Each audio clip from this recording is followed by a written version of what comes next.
All right, let's get started. We're getting pretty darn close. Good Lord.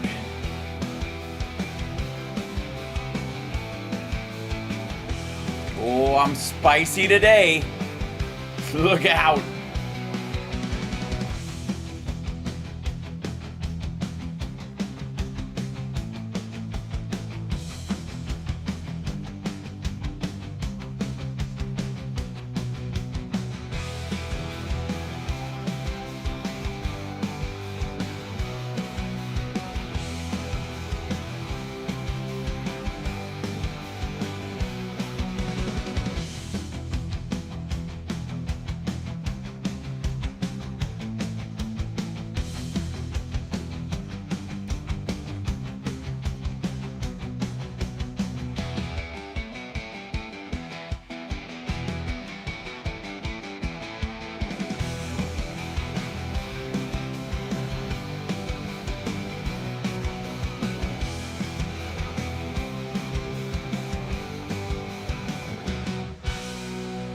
Almost there.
We're one more second.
All right, let's just jump into this. Hi, everybody. Welcome to the show. It's Hal Sparks, Megaworldwide. Like, subscribe, give a thumbs up, support the show. Happy Friday. Hi.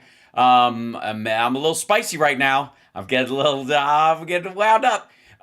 It's difficult not to. I'm drinking from the fire hose of news all day long, and yet trying to sort things into digestible chunklets that I can, I can somehow hash out into getting some idea of what qualifies as reality. And the problem is that, I mean, one of the many, and I won't say problems because I'm being positive. I would say challenges is. One of the challenges is that the people that are talking about the issues know just as little about what they're talking about in the news, especially in the pro MAGA crowd, than the people participating in the actual decision making. And there's a direct line. So yesterday, for example, I think it might have been a Benny Johnson clip or something where he said there were 6 dead in the plane that crashed, and the normal crew is 3. and I went with what was known about it, but he said 6. And it was curious when there was some debate about whether it was 3, whether it was 4, but it was 6 directly. And then I was like, oh, right. Benny Johnson gets talking points ahead of time from the White House. Before they tell like legit news, they call all their buddies in the magosphere and have them run interference. So, sometimes he'll even let real details slip. Now, the understanding of where this is going, why it's headed that way, what the details are in terms of strategy and the future of the conflict, he has no idea because they have no idea. And there are several rah-rah channels on Shitter and other sources where they basically pick up Fox News clips and they're like, see, bro, I told you so. We're fucking in it to win it. And there's some details that come out in the process that I think they didn't either expect or didn't know. But specific, like I think they blaze past it or they grab the part that they like. Trump does this a lot when he posts like Holocaust deniers on Truth Sinkhole. He'll put a video up and not, just like, we love Trump. Like, that's enough for me because he puts the Jews and the blacks in their place. Like, they still like me, So he's more than happy to, and I'm sure there's a certain amount of that on the right wing shitosphere, largely because it's stuff they don't want out or they don't want known or they don't want repeated, and yet here it is. I'll give you an example. This is from a site on Shitter, or like one of the channels on Shitter, just taking a Jesse Waters clip. And we're going to dive into a little bit of what's saying here. And, Waters' job right now is he's the A-list turd polisher at Fox News for the administration. They hand him fresh turds right out of the anus from Donald Trump, and he puts a spit shine on him as best as he can. And that's his life. That's his day. That's his night. That's his morning. He calls in the middle of the night like, heads up, tomorrow you got a big one with peanuts in it headed your way. Get ready. Wash your overalls in your bib and buy a new pair of goggles. This is going to be a rough one. But the pro-war maggot crowd, the like Trump above all, Trump uber alles crowd, are relying on him to do this on their behalf. So they can just go, what he said, and walk away. I'll show you one of the parts of this, and we'll go through the clip, but there's a point in it wherein I think you'll go, sorry, what was that now? What was that? Since last night, 4 You probably say that a lot, but there's a specific one I'm talking about. tankers have been attacked in the Strait of Hormuz. The Iranian regime is being systematically decimated, so economic warfare is their last resort. Well, apparently they're not decimated because they are able to carry out economic warfare. They're also way smaller than us, so they were always going to do this. The Iranians clipping the ships with unmanned drones and small rocket fire, doing small amounts of damage, but just enough to rattle. I didn't look like small amounts of damage. The insurance underwriters and slow down oil flow. You do realize what they're playing on the screen next to you, right, asshole? Like, it's just a scratch. Oh. A senior White House Your arm's off, no, it isn't. official tells Axios, quote, the Iranians effing around with the I'm invincible. You're sinking. Strait makes Trump more dug in.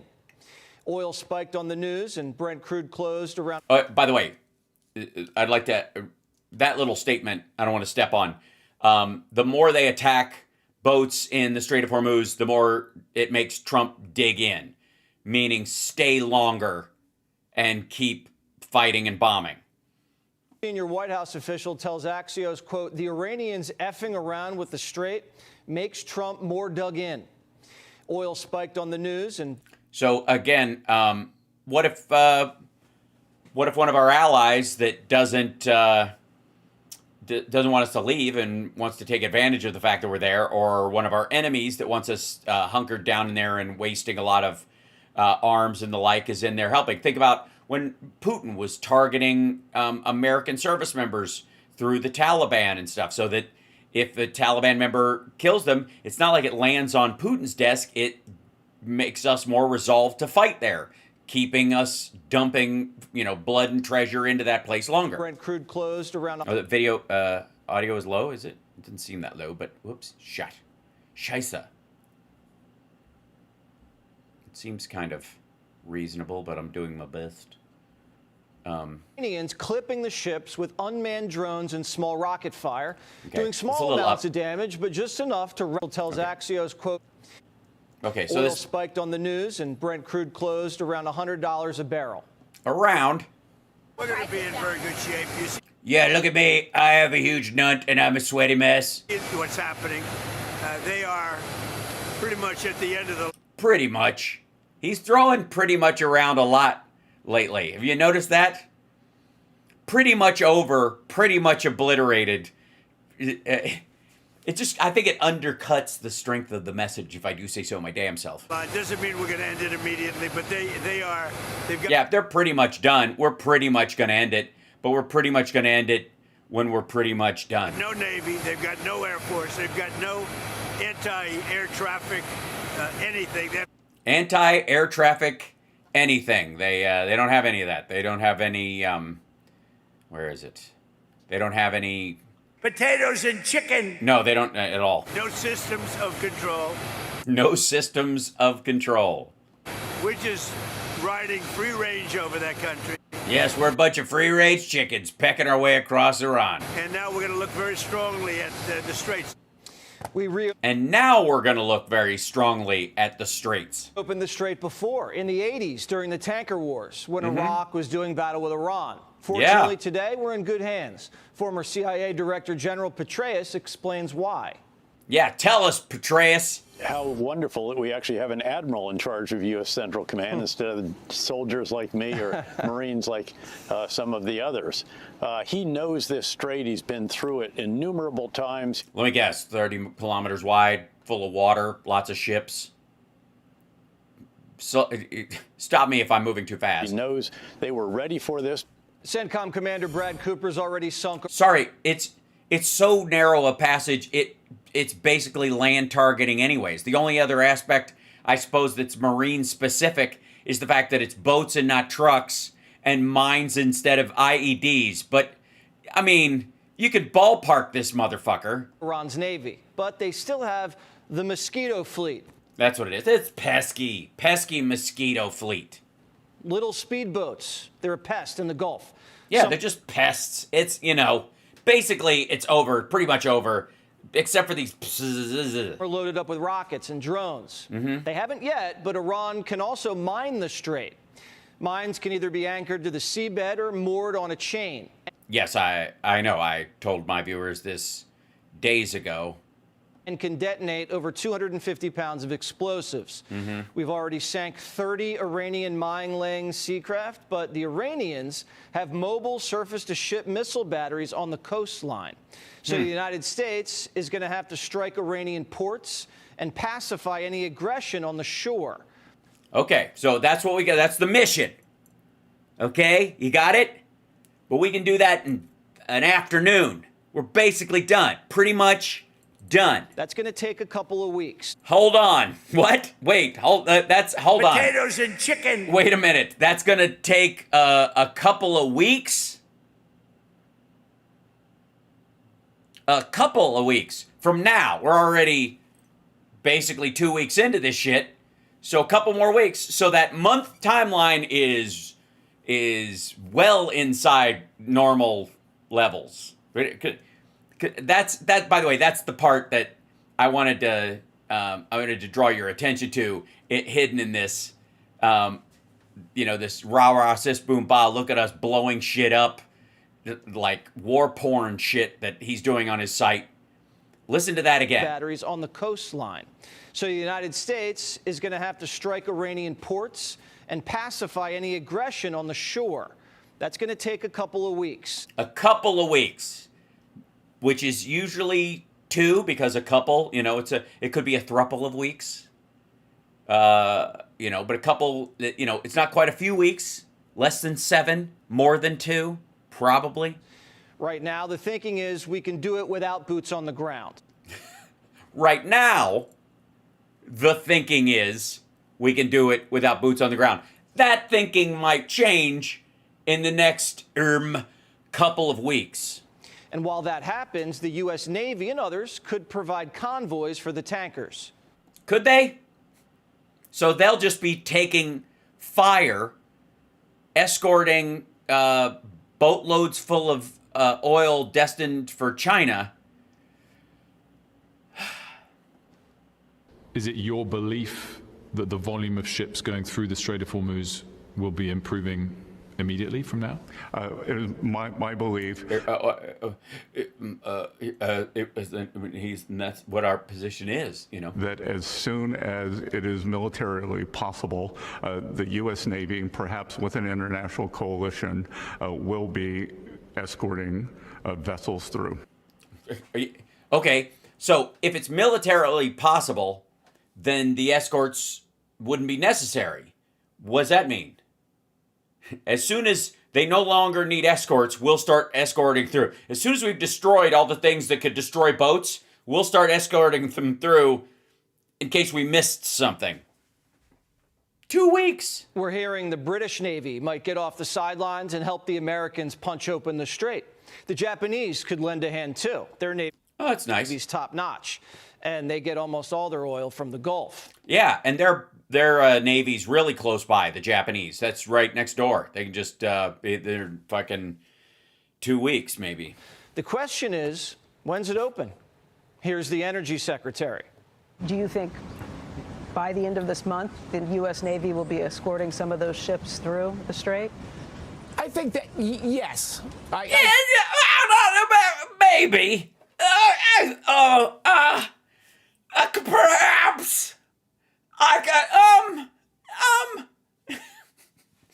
I feel very reassured. I think that is quite likely the case. It could be likely. I think that's who can say? But again, I mean, I'll be over at the Pentagon later today, but that is what the military is working on. And yes, a lot of critical materials come out of the Straits of Hormuz. It's not Really? Welcome to That's News to Me. Or it hasn't been since 1985. not just oil that flows out of the strait. That guy's my new favorite, though. I suspect at some point I'm going to be at the Pentagon later today. I'll ask him, but I think so. Great. At least our energy secretary has energy. Fertilizer, aluminum. The longer it's closed, the more prices for everything jump. The White House has it under control. Yes, and no one needs more fertilizer than Fox News. You can't... You can't FAFO without it, and you can't spell Fox or fertilizer either. Officials tell Axios this: no one's panicking, but it's a concern. I believe it. That's He's pulling out the stops. There's plenty of oil. It's just getting it on the market. That's the thing. Yeah. I think no one's really freaking out. They just didn't want to play the tape of the energy secretary. Nobody's panicking. I'm going to be at the Pentagon later, but it's a concern. It's a concern. Sure. He's pulling out all the stops, so there's plenty of oil. It's just, there's a lot of oil. It's just getting it places that we're working on. We'll work on it. Fuck me. We just announced a release of 172 million barrels of oil from the Did we? U.S. Strategic Reserve, and that should help lower prices at the pump. Maybe not. Can you give us a timeline on when you're planning to tap the Strategic Petroleum Reserve, a timeline of when that could happen? We're going to be doing it very quickly, and then we'll fill it up. We'll fill up our reserves. The goal... We're going to take it out and we're going to put it right back. Yeah, that's what I think.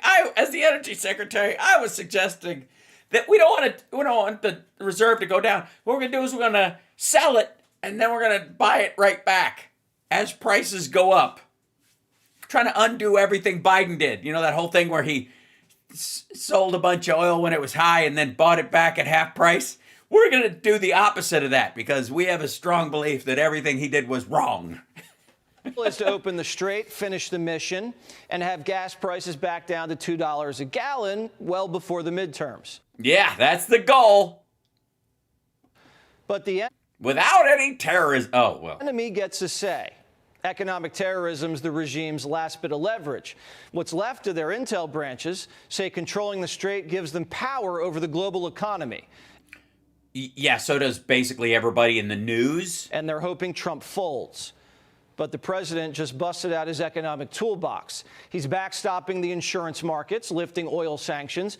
On Russia. Invoking the Defense Production Act. And yes, why? So we'll drill, baby, drill, whether we like it or not? the Jones Act, which is going to shave about... Yeah, the Jones Act, which allows foreign boats to dock at our ports right when the threat of terrorism is high. And, I mean,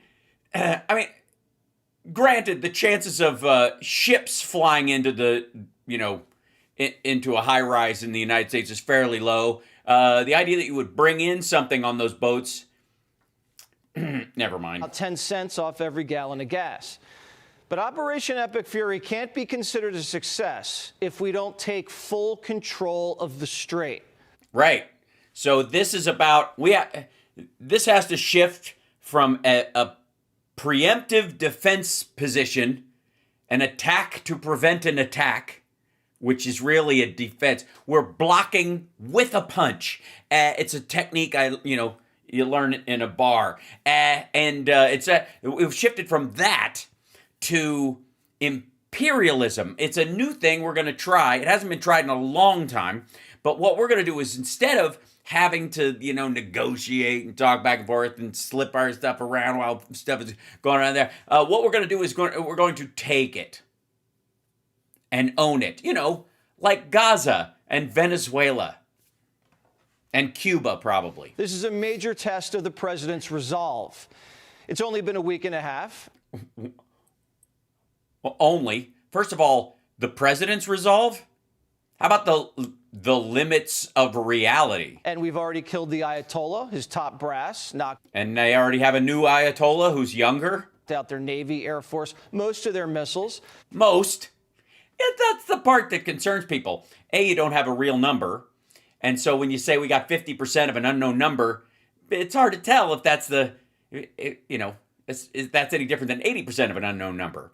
Or 100% of an unknown number, which turns out not to be the number. But we still have a little... Because you get 100% of the unknown number, you're like, we got all of them. Actually, we didn't. Then how many did you actually get? We got 10% of the number we now know. Is that all of them? We're not sure. More work to do dealing with the drones, hitting their defense industrial base and targeting the Army, militia, police, and the Guard.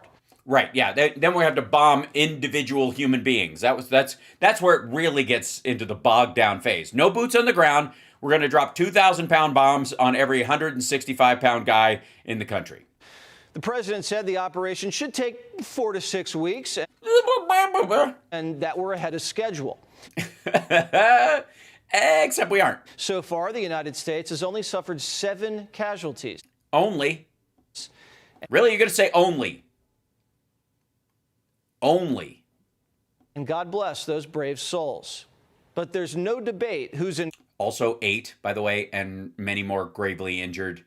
Of the 140 that were injured, there's, I want to say, upwards of at least 20 that are permanently disfigured. One is going to lose their leg. Control. Most people say it's already been won. It's just a question of when. It's already been won. When? In my mind.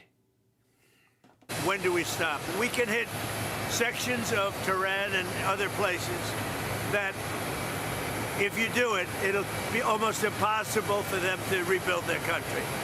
And we don't want that. But we can hit electric, we could take apart their electric capacity within 1 hour. And you mean hit civilian targets? It would take them 25 years to rebuild it. Probably not. It is 2026, after all. We don't want to have to hit civilian infrastructure but we'd love to. Because we don't have a beef with the Iranian people. We want the country to be able to rebuild easily when the war's over and take their country back.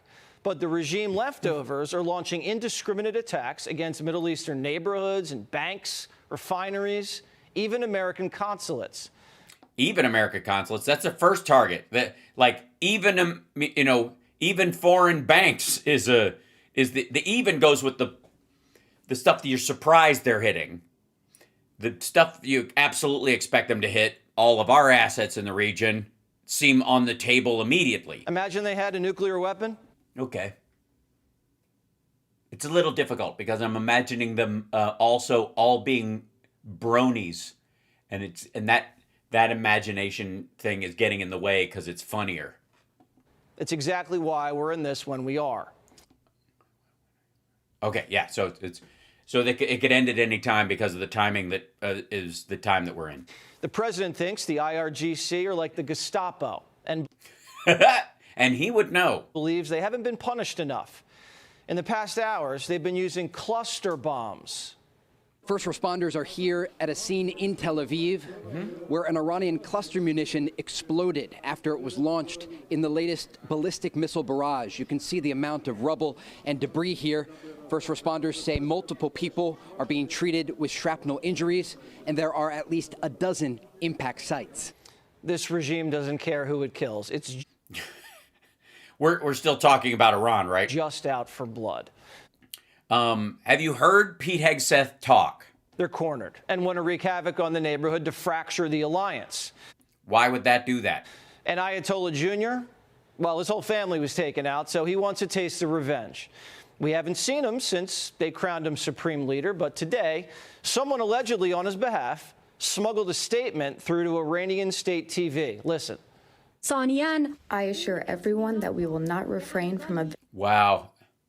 You know, maggots freaked out because CNN played this statement. And just like this. They took the Iranian state TV, broadcast what they put up, which was this image, and then they translated it. Fox is doing the exact same thing. But CNN, they're giving aid and comfort to the enemy. On Fox, it's fair and balanced. Avenging the blood of your martyrs. The revenge we have in mind does not concern only the martyrdom of the great leader of the revolution. Rather, every member of the nation who is killed by the enemy constitutes a separate case in the file of retribution. Great. So there's a bureaucracy of retribution. We've got, man, we mix his files with Mitt Romney's binder full of women. You have never seen a scorn document that thick. Little Ayatollah has to sound tough so the population doesn't start a revolution. But reports say he's wounded, hiding in a hospital underground. Other reports say he's in a coma and might have lost a leg. It's kind of like the Biden situation. You don't really know who's running the country. Really? Well, whoever they are, they passed an infrastructure act that Trump couldn't. They got us out of Afghanistan, and Trump couldn't. They ended the pandemic and got the economy back on its feet, which Trump couldn't. So how weak is the regime? So even from a coma, Joe Biden is a better president. Hashtag Jeffrey Epstein's wingman. Hard to say. Trump's told the Iranian people to stay down. It's too dangerous outside. But when it is time and the smoke clears, to take back your country. A source tells Axios that there are going to be... Why the fuck is this asshole just cribbing from Axios? Do some fucking homework. Efforts to unleash forces inside of Iran and re-energize the population to topple the regime. But we have no idea if that's possible or what that even looks like or how long that could even take. Great. So 2 weeks is, we're sticking with 2 weeks? And the Iranians are still sitting on some uranium they squirreled away after Operation Midnight Hammer. Well, I think it was already squirreled away. I think we missed, is the point. They've got access to the materials to make probably 10 dirty bombs. That's too dangerous to leave in their hands. Right. Hence, troops and boots on the ground. They're highly motivated to nuke up as fast as they can because it's their only defense. That makes Pickaxe Mountain, Iran's fortified underground facility, a major target. It needs to be secured, and that could require special forces at a later date. Oh, at a later date. You want to wait until they can possibly move the shit someplace else? I mean, you obviously know where it is. There's a fucking picture of it. So there's some unfinished business in Iran. Yeah, it's a little it's like a little leftover obliteration that still needs to be done. Do a twinge of unobliterated stuff in the mostly obliterated, basically pretty much over thing. There is that one thing about 10 nukes worth of weapons grade uranium somewhere. We could probably find it with a bomb if we just bomb everywhere in there. Unless, of course, they have it under, what are those things called again? People. That's right. Uranium, straight, Ayatollah Jr., and more military targets. The commander-in-chief seems patient and resolute. Yeah. We're in there. We're going to destroy them. We could get out anytime we want. It could end today or tomorrow, or we could stay. I'm probably going to stay. Yes, I've never seen someone so steadfast. It's like he's replaced his Jell-O spine with Legos, I guess. To the markets and ready to see the mission through. The United States cannot let a Chinese terror proxy control oil flow. Oh, by the way, if you don't know, Jesse Waters cut his teeth, like basically doing racist segments from Chinatown in New York City. And so he's got this thing against Chinese people. I mean, I'm sure that, I don't want to say that his racism is shallow and narrowly targeted. I doubt it. But that's specifically a chip he's had for quite a long time. And of course, this can't be the fact that Iran is Russia's proxy and best friend because they've been sharing arms all during the Ukraine war. If you bring up, that, then it kind of eats against this whole thing. Well, then that's interesting that you've been shitting on Ukraine the entire time. But if you make it China, that's just kind of a wash with maggotry. If we win this war in Iran... If? Fuck is wrong with you? If. We win the war against China. It's that simple. No, it is not. One is an economic and productivity war, and the other one is just a boom boom war. You're a fucking moron. Is this? I guess if you're trying to crowbar this horseshit attack and this war of choice into the brains of maggots, this is all you got left. You can't attack Russia. You can't, really explain Trump's reasoning about Iran because it doesn't make any sense that you'd have to re-obliterate something. You can't go after our partnership with the Saudis or with the UAE or Israel or anybody else. So it's an allied connection. So it's just got to be the secret hand of China. And I mean, you know what? I should hold off some level of judgment because maybe some way he'll find some way to blame the deep state. I think there's still a chance. Shit. So the big one in there, obviously, 2 weeks. A couple of weeks, even. I made it 2 weeks. That's my problem. I've seen Better Off Dead too many times. 2 weeks, but $2. Yeah. 2 weeks, $2. But this is it's a big issue on the right, having to sell this and resell it to maggots. But obviously there are talking points that have come directly from the White House. And one of them could be 2 more weeks, maybe more. Check yourself before you wreck yourself, right? Yes, as a turd polisher, he is a master craftsman. It's a vocation.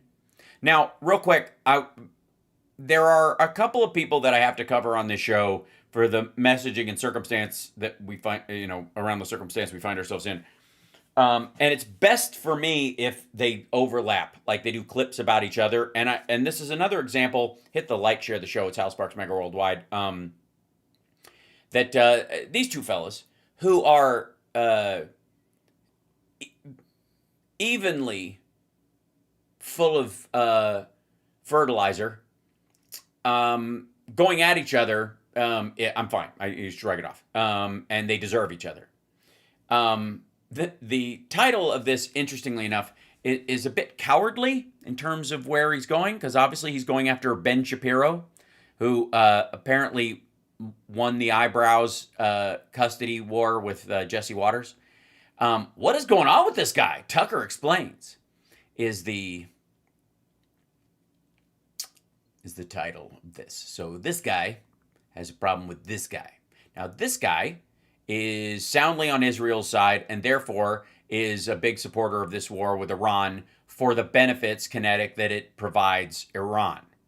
This guy over here is has Putin's hand so far up his ass he can taste his ring, that he just wants to protect Iran from whomever. I would argue that both of these assholes are talking at cross purposes, and the biggest drivers of this conflict are the other moneymakers in the Middle East who are tired of Iran's ability to shut down the Strait of Hormuz and are more than happy to have Israel and the United States have a target on their back from all the terrorism that will be created by the blowback in this situation, while they benefit from its collapse. But that's neither here nor there. I'm fairly certain this guy talks about something this guy has. So we're going to be very meta in folding in on itself and seeing the molecular structure of this argument. It's important to get an honest analysis of what's happening. Oh, then, all right. No, sorry, I apologize then. We should go to another clip. My bad. I'm kidding. All right. Happening now because the dishonesty is so overwhelming. It's Well, I mean, it's a fucked up way to talk about your job. hard to separate it from the true. Why? So if you're following this, attempting to follow it in this incredibly censored moment we're living in, says the guy who's streaming on multiple sites, that's having his clip played on a guy's show who's streaming on multiple sites. It's unbelievable. The censorship. I can't even see his face for the black bars. Yes, that's right. Tucker Carlson, more censored than the co-conspirators in the Epstein files. online, you're seeing all kinds of things that seem true that aren't. What are you talking about? Things like I like wood. I think it's look, just because that's a little fake set you built yourself to make yourself seem woodsy. Deeper and longer. You're seeing true things suppressed, the most basic things. How many people have been killed on all sides? I've heard upwards of 1,500 to 1,700 on the Iranian side. But depending on your numbers, between 8 and 10, 8 and 12 U.S. service people. There's 140 injured, 20 of those gravely injured. I mean, if you have news that there's more than that, I'd like to hear it, but those are the numbers I've heard so far. They seem reasonable in the circumstance, since we don't have people, again, we don't have soldiers on the ground that we know of. And if soldiers on the ground were killed, it would be a covert op, so we'll never know who those guys are. How many have been injured? Again, about 140 to 150, 20 gravely. I keep reading that Israeli cabinet minister Ben-Gvir died. No, I don't keep reading that, actually.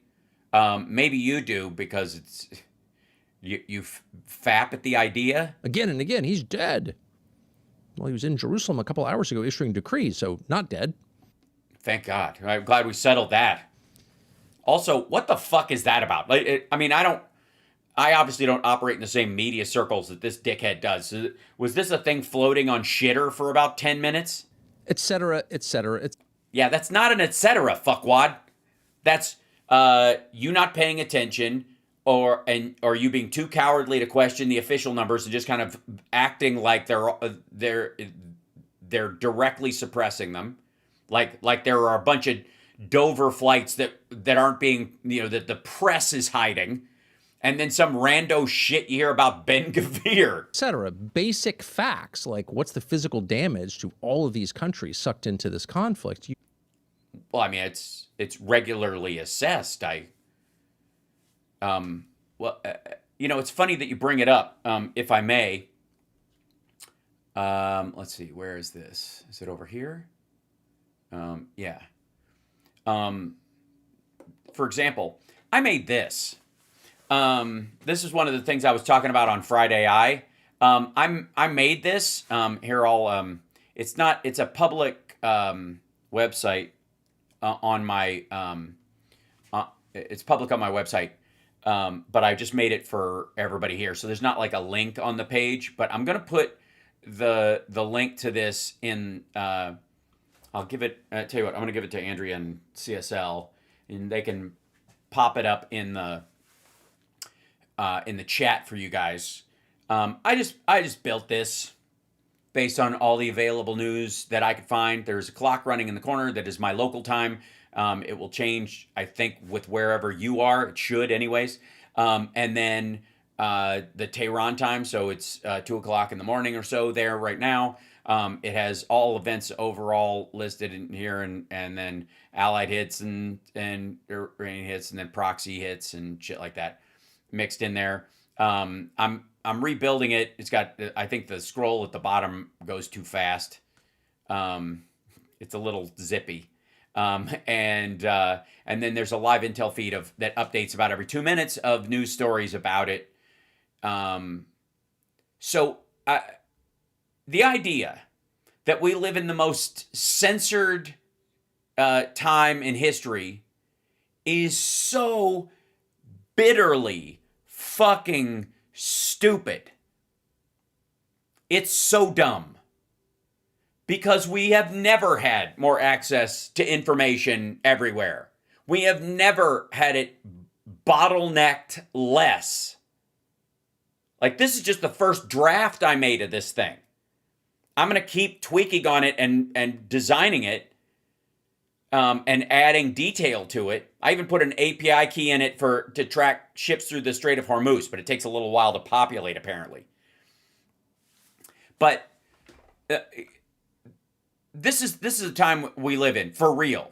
And this dickhead rambling about how censored the information is, when I didn't even tell that, like, get all the American sources. I'm like, check every fucking where. Anywhere the detail shows up online, if it can be verified at all, put it in there so we can, count it as something that's going on.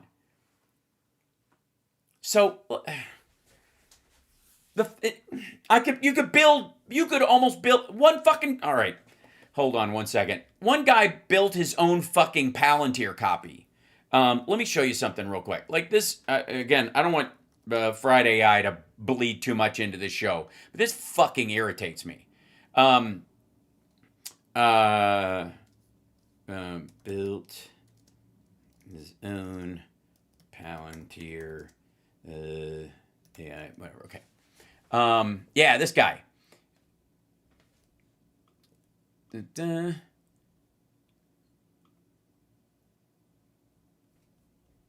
This guy, and one of the guys that used to work at Google Maps, ex-Google Maps PM, vibe coded a Palantir copy in a weekend. This is his whole fucking, like, he used Google Maps and its ability to go around, and you have everything available to you news-wise that's there. These are all the satellites over the earth. This is like, this is every fucking plane that's flying. Like, street traffic. Like, he's got, he grabbed all the access to any, like, cameras that are available. You can look at it as if you're looking at it from a fucking night vision camera and all stuff, which isn't real. It's just a veneer over top of it. But he could if he wanted to eventually. It's just called worldview. So the idea, it's just fucking stupid that this asshole is like, oh yeah, this is we live in the most censored time in history.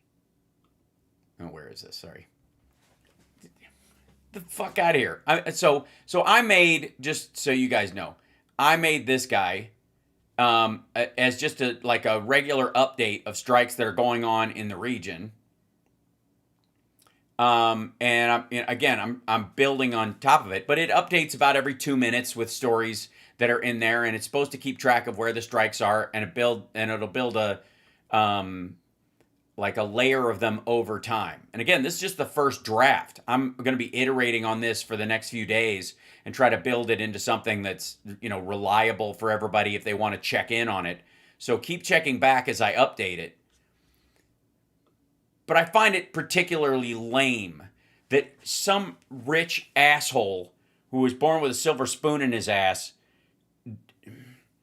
thinks that we all live in the fucking dark ages, and unless the priest reads the Bible to you, you don't know what's in it. Can't find because that information has been censored by those countries in which it took place, and by American social media companies. So it's so Iran or Bahrain or UAE are hiding the fact that damage occurred, and even when they don't, Shitter and Facebook are hiding it from you for for no other reason than I guess they just don't want to show blood video on their social media sites. It's really hard to know what's true. Everybody involved in this conflict has a strong incentive to lie and to... They also have a strong incentive to just not release details that look bad. So you can call that lying through omission, but again, aviate, navigate, communicate. There's a serious thing going on from both directions that take priority over keeping you up to fucking date. And it's not because they're censoring things. In some cases they may, but it's not, by and large, they're like, yeah, I'll tell you when I'm fucking done. Spin. But at some point, all of that lying becomes irrelevant. Rhetoric itself, propaganda itself, becomes irrelevant in the face of war, because war changes physical things. Okay, so we'll eventually find out who died, and so even if they're lying, it won't last long. And so what the fuck difference does it make then? Not just words and minds, but physical realities like borders and populations of countries and control over resources. Yeah, that's kind of the goal. Have you not listened to what Trump is saying? Decisions are settled by armed conflict a lot of the time. They certainly will be in the case of this war. And so in the end, it kind of doesn't matter what you say.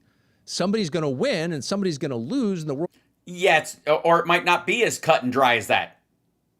It might be that both sides lose long term. The world's going to be very different, and the rest of us can assess those differences unencumbered or impeded by your lying, by your propaganda. Or you might find out that that was the best information they had at the time, and you have to adjust your opinion about what you were saying in retrospect because you were drawing conclusions that were based on half information and they weren't hiding it from you. It was just the truth is hard to get at in a situation like this, or people jump to assumptions in situations like this. I'm sorry, I'm thinking like a logical person again. And that may be why, actually, for a war, there's been relatively little propaganda. Then what the fuck? What? Why are we... Then what worth does your criticism have? Why do you go right there? So are we back to the fact that this fucker, like a bunch of these other assholes, because they like Trump, are both for it and against it? Around this. The current administration hasn't even really tried to explain why we're doing this. Yes, they have. They've just given multiple shitty reasons, and they change all the time because they're a bunch of useless dipshits. They've said why they're doing it, and then they've changed why they're doing it. That's propaganda too. When the message sucked, they changed the message. Not very hard, anyway. And in some ways, we should be grateful for that. What? Hold on. Put that sentence together. And that may be why, actually, for a war, there's been relatively little propaganda. Jesus Christ. Around this. The current administration hasn't even really tried to explain why we're doing this. Not very hard, anyway. And in some ways, we should be grateful for that. What? They have a full court propaganda press. Like, this is... I mean, I guess he's got to lie to tee up whatever his criticism is, because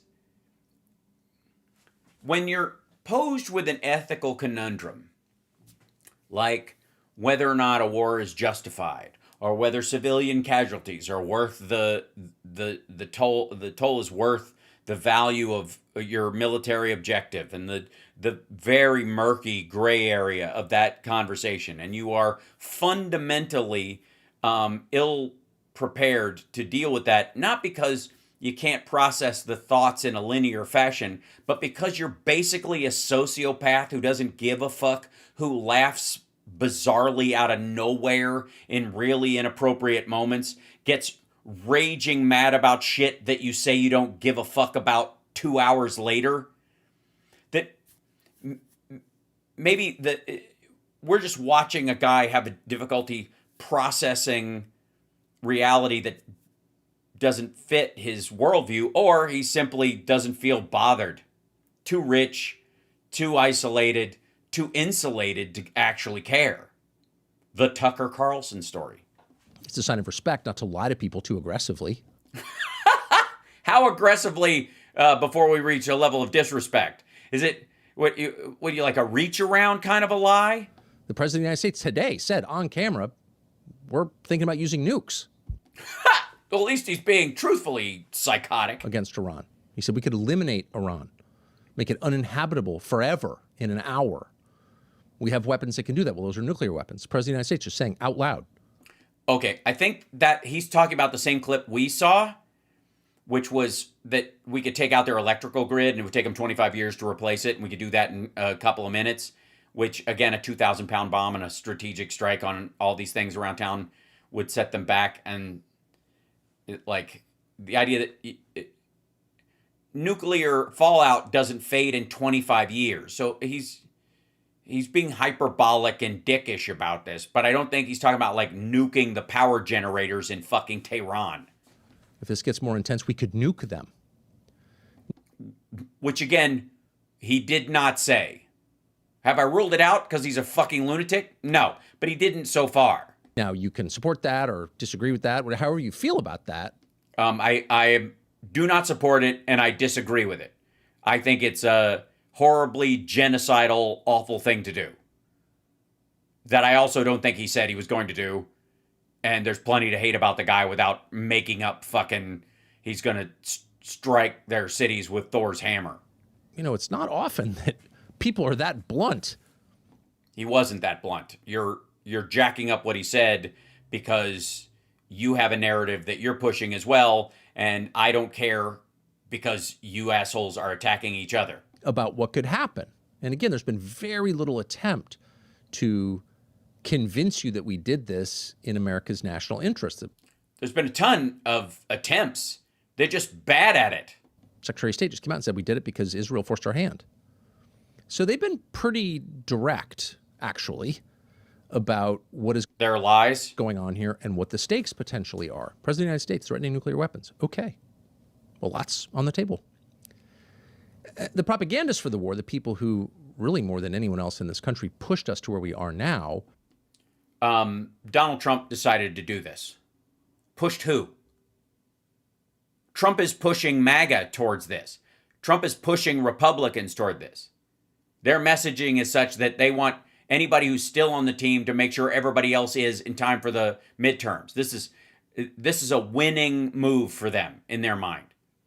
I don't give a fuck who whispered in his ear. He made the decision. And unless you're going to make the case for the 25th Amendment, shut the fuck up and lay the blame where it belongs, at his fat fucking cankles. Are weirdly, unaccountably, even angrier than ever. You got what you wanted, but you're madder than ever. I don't know what the fuck that means. I think because, I don't know, somebody drove a fucking truck into a synagogue and tried to shoot people up today, that they might be a little upset. That's been true since the very first hours. The second the first barrage was unleashed against Iran, and then the counterattacks from Iran against the Gulf and American interest there, these people have been enraged. Very interesting. Yeah, but you've also been enraged on behalf of the Iranians from a Republican standpoint. I'm sure that's very interesting to them. A licensed psychiatrist should study that someday. Why are they so mad since they got what? I don't know. Maybe it's too much ball tanning. They wanted. But the nature of their propaganda hasn't really changed.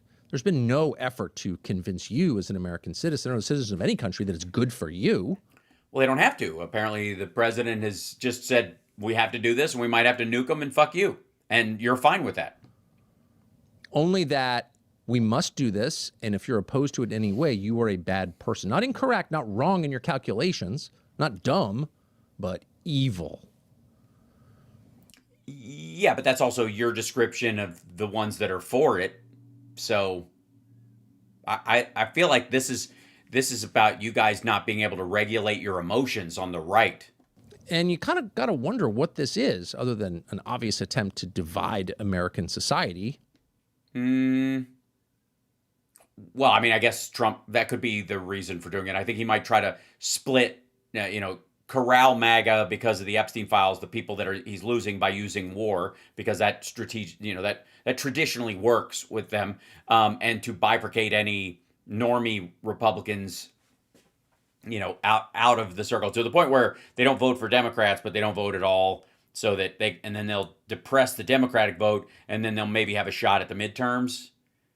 But the problem is, the more they go through this, the more run-of-the-mill Republicans are going to vote Democratic, because they're like, I'm not all in on all this stuff, but it's fucking way better than this nonsense. Into neocons and non-neocons. Why would you want to do that? Neocons are a tiny percentage of the American population, but clearly they're trying. No, they don't. They're not trying. They don't give a fuck. You said yourself, there's been very little propaganda, even though I think that's nuts. Trump has just signed on to the PNAC document, and that's that. He's a neocon now. He's not trying to convince anybody. He's just, he wants his poll numbers better, and he thinks it will automatically work as soon as this, is wrapped up in a couple of weeks. But it's interesting to watch it. We haven't played a lot of this, don't plan to. But there's one clip from Ben Shapiro, recent clip, that kind of sums up the arguments in favor of this war. Okay. You're not going to play Trump saying they were 2 weeks away from a nuke last year. They're still trying to do it. They told Witkoff to fuck off, and they're threatening us, and so we had to go to war because they have ballistic missiles that can hit our allies in the region, including Israel, but also everywhere we have a base, and eventually the United States with a tactical missile, an intercontinental ballistic missile that is either nuclear tipped or not, and that eventually they're going to have that ability, and we had to get them now, which is exactly the reasoning that they have sold everybody. And that's the primary reason, because that's the person that pulled the trigger on this, who said, go, and it happened. But you're going to go with fucking Ben Shapiro. And it's so weird because, you guys have a lot in common. He went to Home Depot and bought a plank of wood in a plastic bag. And I like wood. And you like wood. So deeper and longer. Maybe than Ben Shapiro, but still. Here's Ben Shapiro. Sadly, younger Republicans. Sorry, I was not ready for him to look this ridiculous. I'm just saying that sort of burnt orange jacket's not a bad choice color-wise, but it blends into the background and widens him out and makes his head look really tiny. Maybe it is. Republicans have become similarly prone to conspiratorial thinking. According to Manhattan Institute, 54% of young Republicans, men under 50, believe the Holocaust didn't happen as historians describe.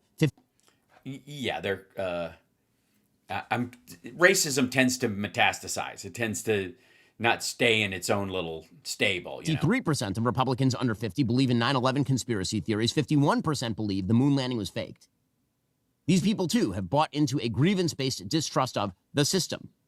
Yeah, but also because Republicans basically courted Joe Rogan and Alex Jones's audience as their foot soldiers for a long time. And that's what you get. And it's showing in their embrace of psychotic figures and disconnected politics. America is a force for good. Oh, you're going to edit what he said. That's interesting, Tucker. That's fucking interesting, man. That's interesting. So you've got this clip from him that you cut something out of. Why wouldn't you just play the first part of this as a clip and then say, here's another clip, instead of slicing ideas together, removing elements of context on purpose? Good in the world, radical Islamists are evil. American allies who demonstrate strength are an asset for us. Terrorists are bad. Members of the grievance party. This is crazy. I bet there's a crazy laugh coming soon. They are losing their mind over this, and now they've been relegated to basically rooting for Iran to win. So members of the grievance party, meaning Democrats and members of that horseshoe right, have decided that after paying lip service to the horrors of the mullahs, the true horror is American interventionism and destruction. America must be undermined. So if you have questions about this war, whether it's in your interest, your country's interests or not, and it's never a question that's occurred to Ben Shapiro, is this good for America? It's really not under consideration. But if it... Well, I think he thinks of Israel as a primary ally in the region, and therefore what's good for our allies is good for us. Now, part of the reason why it's difficult to take that seriously is because he's part of the crowd that kind of shit on our support for Ukraine and others. And so it's a bit self-serving around who he does like and who he doesn't. But it's not like it's breaking with his traditional support of allied countries when they suit his purpose or worth. He's just a little pickier than you by one country. You just are like, don't give a fuck about anybody, and he gives a fuck about one country. But it's under your consideration, if you've raised that question, you are... That's not true. I take it back. It's not that he doesn't give a fuck about. He gives a fuck about Russia, Hungary, and China, by and large. Out to a Holocaust denier. You're insane. Oh, no. You conflated those two things. So he was talking about polling. Why do I have to defend fucking Ben Shapiro? He was talking in the first clip about the breakdown of the Republican Party having a bunch of Holocaust deniers, which is true, a bunch of fucking 9/11 conspiracy theorists, which is true, and the concern that the growth in the conspiracies is not that Dick Cheney let it happen, which was one of the primary ones around that time, but that the Jews were behind it, right? Like fucking Brewer said yesterday when we played that clip. And then what was the other one? They faked the moon landing or whatever, which is a straight up Rogan thing. And then that level of idiocy. And then he goes to this disagreement about why we're fighting the war. And you conflated those two by making that edit. You are the liar here. You are the one creating propaganda, and specifically. That's what we all just watched. This is another Bongholio moment. Crazy person. You probably think the moon landing was fake. And 9/11 was fake. By the way, there's a pretty easy way to settle any debate about 9/11, which is... Okay, so he does actually believe by this. Declassifying the millions of pages of classified documents that might explain what 9/11 was. But that's never under consideration. We could end this debate right now. We won't, of course. We won't, of course, because Donald Trump's daughter is married to a Zionist prince of the new temple, and but you're a bad person, and above all, you are a disloyal person, disloyal to the United States. You are, quote, rooting for Iran to win. You're part of the grievance party. How dare you complain? How dare you have grievances? It's pretty weak, coming for a guy who literally knows nothing about the rest of the world at all. Okay, again, I don't want to defend Ben Shapiro, but like that's not true of anybody in this space. He can be wrong, but I think one of the things he probably does know quite a bit about is Israel and the Middle East. It might be narrow perspective, but it's not ignorance. Don't get me wrong. Both of you are not dumb. You're stupid. Very important detail. So, you can get annoyed by it. At some point, especially if Iran wins, people like that will double their calls to arrest anyone on the other side. They're already calling for it. These people should be investigated. Anyone who's against this should be investigated on a ferret charge.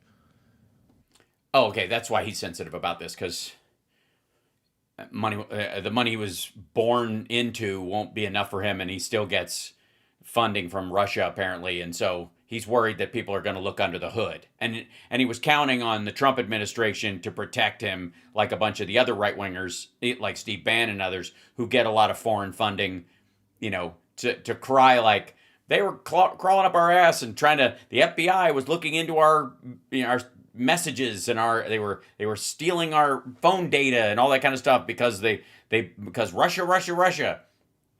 That clamoring, that pushback, that protection of Trump really They were hoping to hide under the umbrella, hide under Trump's skirt of Russia, Russia, Russia, to protect themselves from that very charge because, yeah. They should go to jail. Their ideological opponents should go to jail. Also, like, Shapiro, insofar as I know, didn't say that. If you violate FARA, I guess you would go to jail. Right? In theory. I mean, Trump will probably pardon you, for a favor. You got 2 million sitting around, a cool 2 million, probably shoved in the page of those books behind you. Who's the totalitarian here?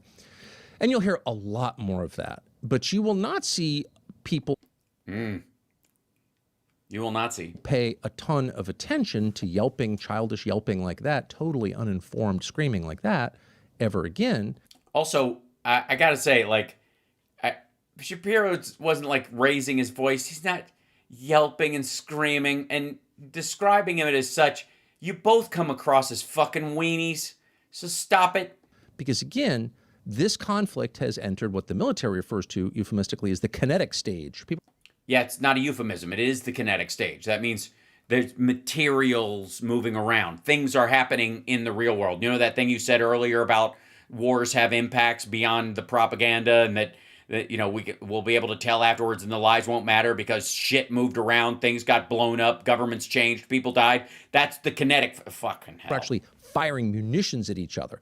Yes, that's why they refer to it as the kinetic phase, because it actually is. It's actually a descriptive. So it kind of doesn't matter what people on the sidelines say at this point. This is a hot war, and it will be decided. It's a hot excursion, which is, by the way, one of my favorite romantic novels, and I hope they turned it into a Lifetime series. By force.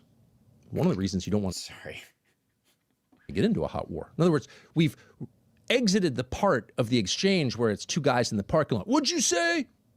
I'll mess you up. And we've gotten to the part where one guy just punches the other guy in the face. And I love that part. Keeps going unless he's stopped. Yes, that's how all fights work out. One guy, whoever gets the first punch, the other guy just takes it and falls down and then gets his ass kicked. So that's exactly where we are. Totally exactly where we are. Well, especially when one guy has a $1.5 trillion military budget and the other one has like a failing infrastructure. It doesn't kind of matter what you said before the punching started. It kind of does. I mean, for the reasoning of it, especially when the cops show up or one of the guys is dead, I guess. Not that Ben Shapiro has any experience of that, but... Neither do you fucking wuss. What are you talking about? Neither of you. Both of you would lose a fist fight with a fucking chair. It's just true that once people start hurting each other, words matter less, and the dominant party will emerge victorious. That's exactly where we are. All right. Now, let me sell some fucking mattresses. I'm more than happy to watch these dickheads backbite each other.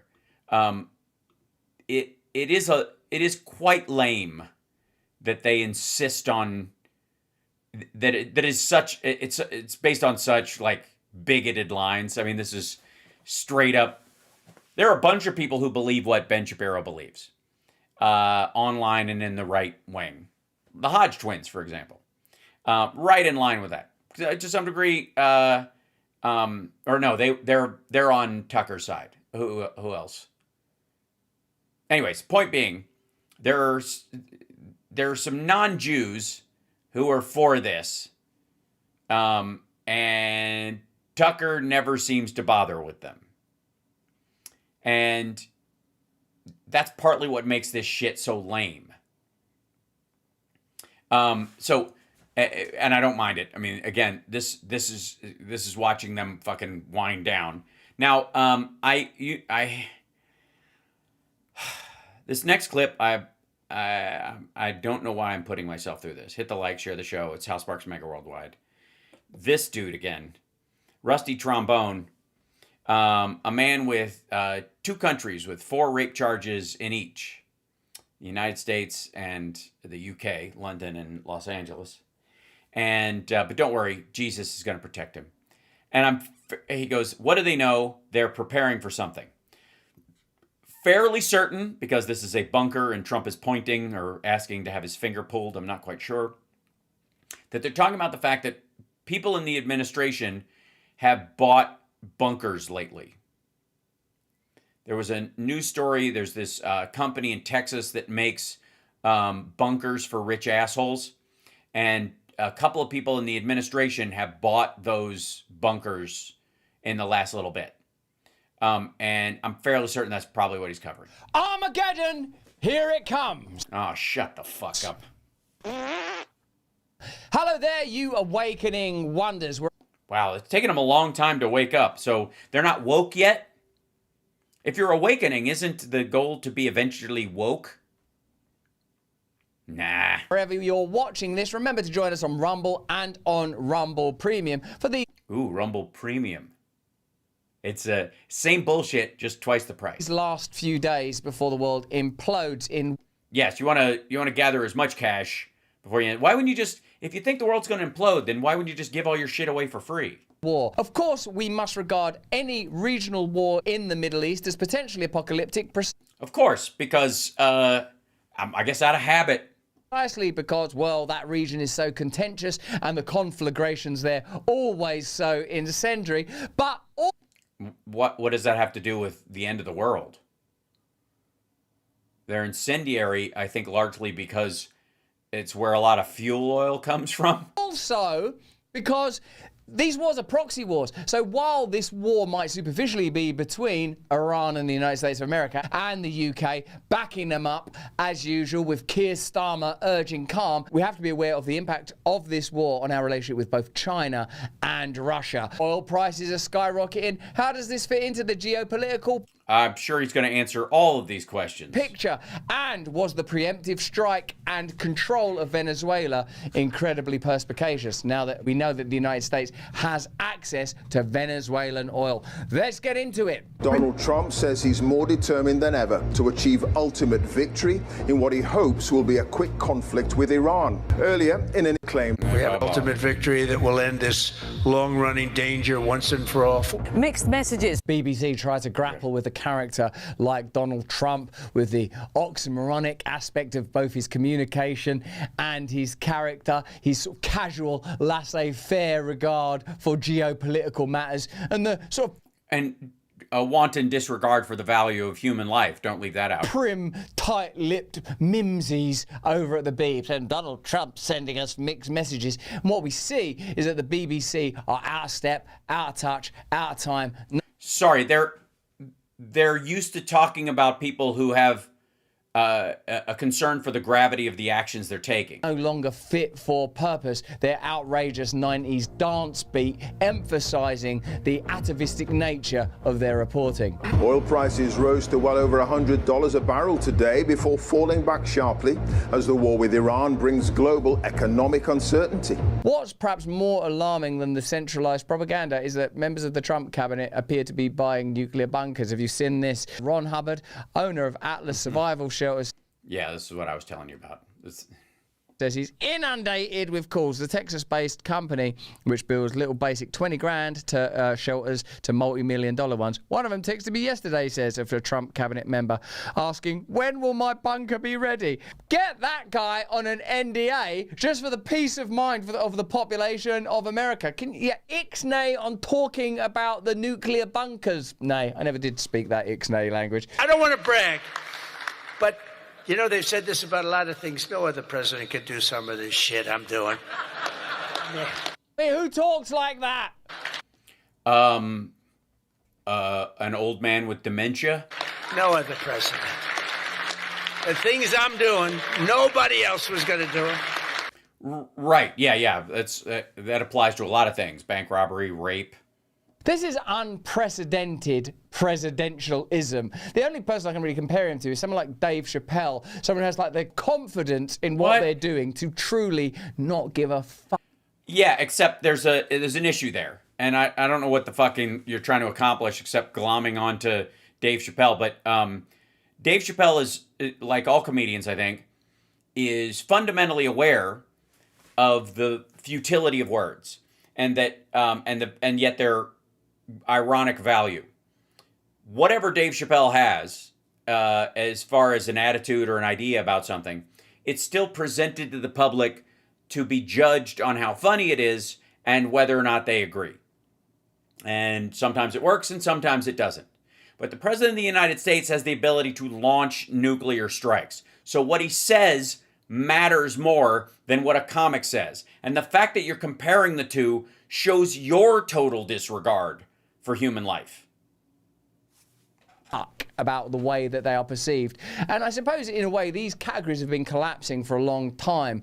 Rhetoric, oratory, politics, entertainment. In a way, don't we know now that everything affects everything else? No, it doesn't. Like, news stories can happen about something endlessly, but it won't stop the bill that goes through because it's got the votes to pass, or what have you. Or it's necessary or mechanically real. These categories aren't separate, that the media don't operate independently from certain states. Yeah, so Trump is just, he's a showman. Somebody's behind him.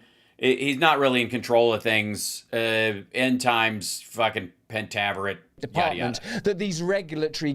It's not that he's an asshole and he acts like an asshole and he signs pieces of legislation that only an asshole would ask for. Global three-letter bodies, the WHO, the IMF, the WEF, are not separate and distinct. The GFY. From the governments who support them through financial aid, or the Bill and Melinda Gates-style foundations and Clinton foundations that... Oh, God. Yeah, so Trump has no choice. He's just a showman, and he was hired by the fucking Illuminati. Pump them full of money, presumably...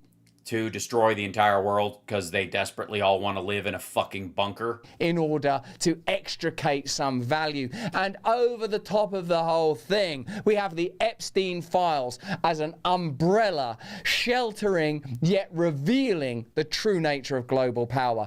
It is sheltering yet revealing? Yeah, oxymoronic, you're a fucking tool. Donald Trump is sheltering. The Epstein files are revealing. Massey and Ro Khanna, all the Democrats, and 4 fucking Republicans are revealing the Epstein files. Donald Trump has done everything he possibly can to shelter Andrew and everybody else. Connected. At some level, it's centralized. It's potentially occultist. Into that walks this extraordinary figure, Donald Trump. Why is he extraordinary? I can't think of someone that it's more difficult to conceive of as being a marionette of secondary forces. And yet... Joe Biden, I can imagine that guy's controlled. Yeah, by the people who voted for him. Keir Starmer, controlled. Justin Trudeau when he was in power, the new guy, Mark Carney. Any one of them paracheeks and faceless marionettes that they put out upon the stage of global politics, there's something about their banality that suggests that they are malleable. Trump, in all of his idiosyncrasy, surely this person who comes out, no other president could get away with this shit. Whatever else he is, he seems authentic. Let me know what you think about that in the comments and chat. Fuck off. Here's what I think. You're comment farming on something that you're going to contradict. Because I know people that are more marginal. Or if you're not the coward we all know. And peripheral, regard him too as a puppet of some Uber system.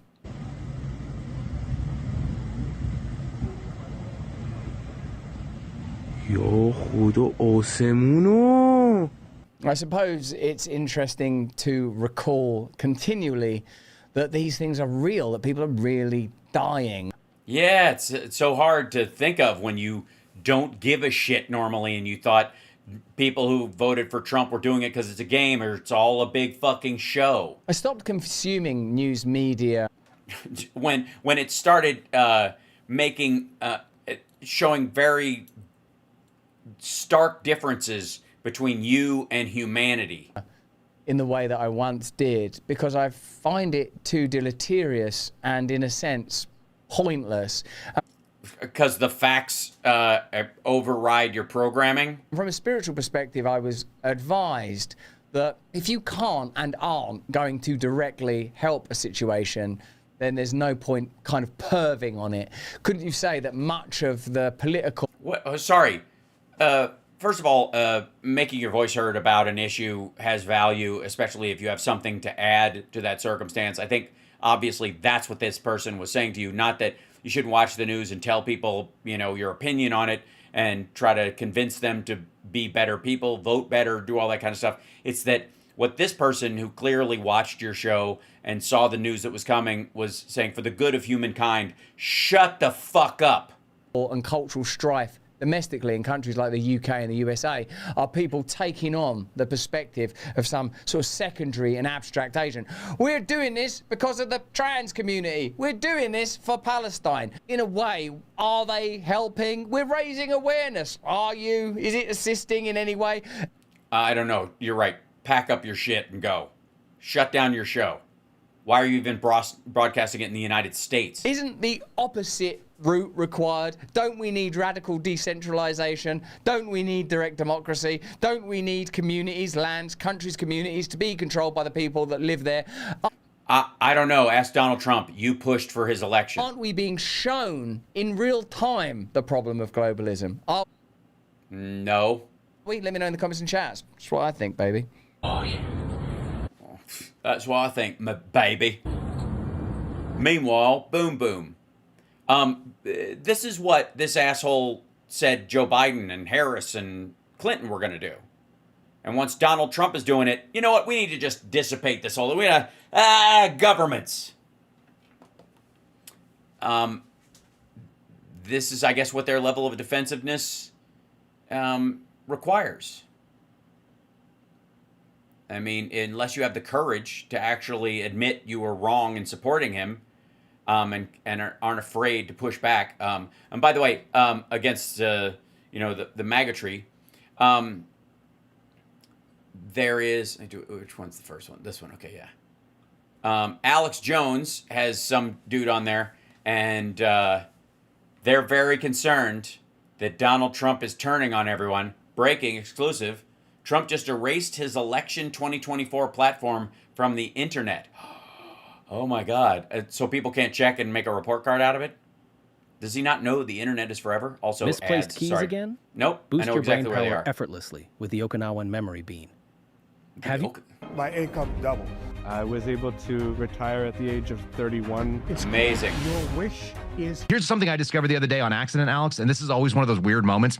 I've been hammering on a thing called Agenda 47 on my podcast for about a month and a half, and that is Donald Trump's 20 core... You must feel like a right asshole right about now. ...promises to the American people, how he was going to make America great, and all of them involve things that I'm into, like with maybe a few exceptions that just sort of don't apply to me.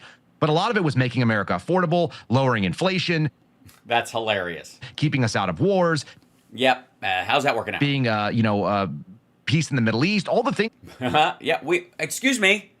We have everlasting peace, if you recall, already. Pay attention. Catch up. That he campaigned on, that he said for the 2+ years leading up to his election. Right, but, That was just bullshit, Joel. It's like, yeah, we want that. We'll evaluate you based on your own promises. Mm-hmm. And what they did that I think is so wild is that this was listed on a website, donaldjtrump.com/platform and donaldjtrump.com/agenda47. I have the graphic over here on my desktop. No, I always have it available. We covered it at the time. Here's what's crazy. It's gone. And it's gone as of February 28th, the day that we started the bombing campaign in Iran. Wow, I didn't know that. He made a huge deal about... I'm not the Heritage Foundation plan. That's right. I'm this Project 2025 plan, and now they pulled that. Wow. Well, yeah, I mean, there was no difference. It was Agenda 47 was just like the index of Project 2025. He gave speeches endorsing that. Exactly. You can go and you can see it on the Internet Archives. If you go back to the Wayback Machine, you find, and I did a whole thing on it on a podcast, and I showed it. Man, you guys must feel like absolute assholes. Are you drafting your apology to the rest of humanity now? So that people could understand what I'm talking about, but it just disappeared. Oh, we understand. You fell for it. We see it a lot. And so I was like, where the hell did this thing go? Because I wanted to send a link to somebody who was asking me, you keep referring to this document. What is this document? That's like the project. I've been looking for it and I can't find it anywhere. For the American century, rebuilding America's defenses in April before 9/11 said we need 3,000 dead, a big attack on the homeland to launch this and take over these Middle Eastern countries. They pulled that after it as well. Very suspicious. It's the last update was on February the 27th. On February 28th, it goes away and it becomes a redirect to a Trump merch site. And you can just yeah, they're selling the same hats he wore at Dover. See on the actual screen that people are looking at, right? So they're erasing the old. This was Trump's platform. This was his platform. Yeah. Yeah. Well, yeah, and it's also it was alleged to be his platform. I don't know who this guy is on Alex's show. Headline: Trump. I honestly don't care. They're all the same person. This is like a dipshit hydra. Just erased his 2024 election platform from the internet. Wow. And we're supposed to just say, well, it's okay. No. Yeah, you are. Yeah, you are. Mm-hmm. Yep. You're supposed to dislocate your fucking jaw and suck it. Why do you think Trump, starting with getting rid of Musk and not helping the whistleblowers? They're looking at number 8. Prevent World War III. Restore peace in Europe. Dome missile shield over the Golden Dome. You didn't want your job back, but others did. Yeah. It was a sudden turn, like 10, 11 months ago, about 3-4 months of the administration. It just suddenly started veering, what did that? He was always going to go that way, and it was just a matter of time. And he secured all the stuff he needed to hide money through the Middle East and Russia, and so he didn't need to pretend anymore. I don't know what did it. I think Elon Musk found out all the fraud that was done there. At least he had an instinct of it. You lift up the rug and you realize. So we did the same thing with the FBI's prohibited access files. When we kind of read, you think that there's maybe some shady things. You think you're going to turn over a rock and see some creepy crawlies underneath there. And what happens if you turn over the rock and you see that it's a portal to an entire another city that's just operating on its own? I mean, I think that's what essentially goes on in government. That if you start, yeah, it isn't.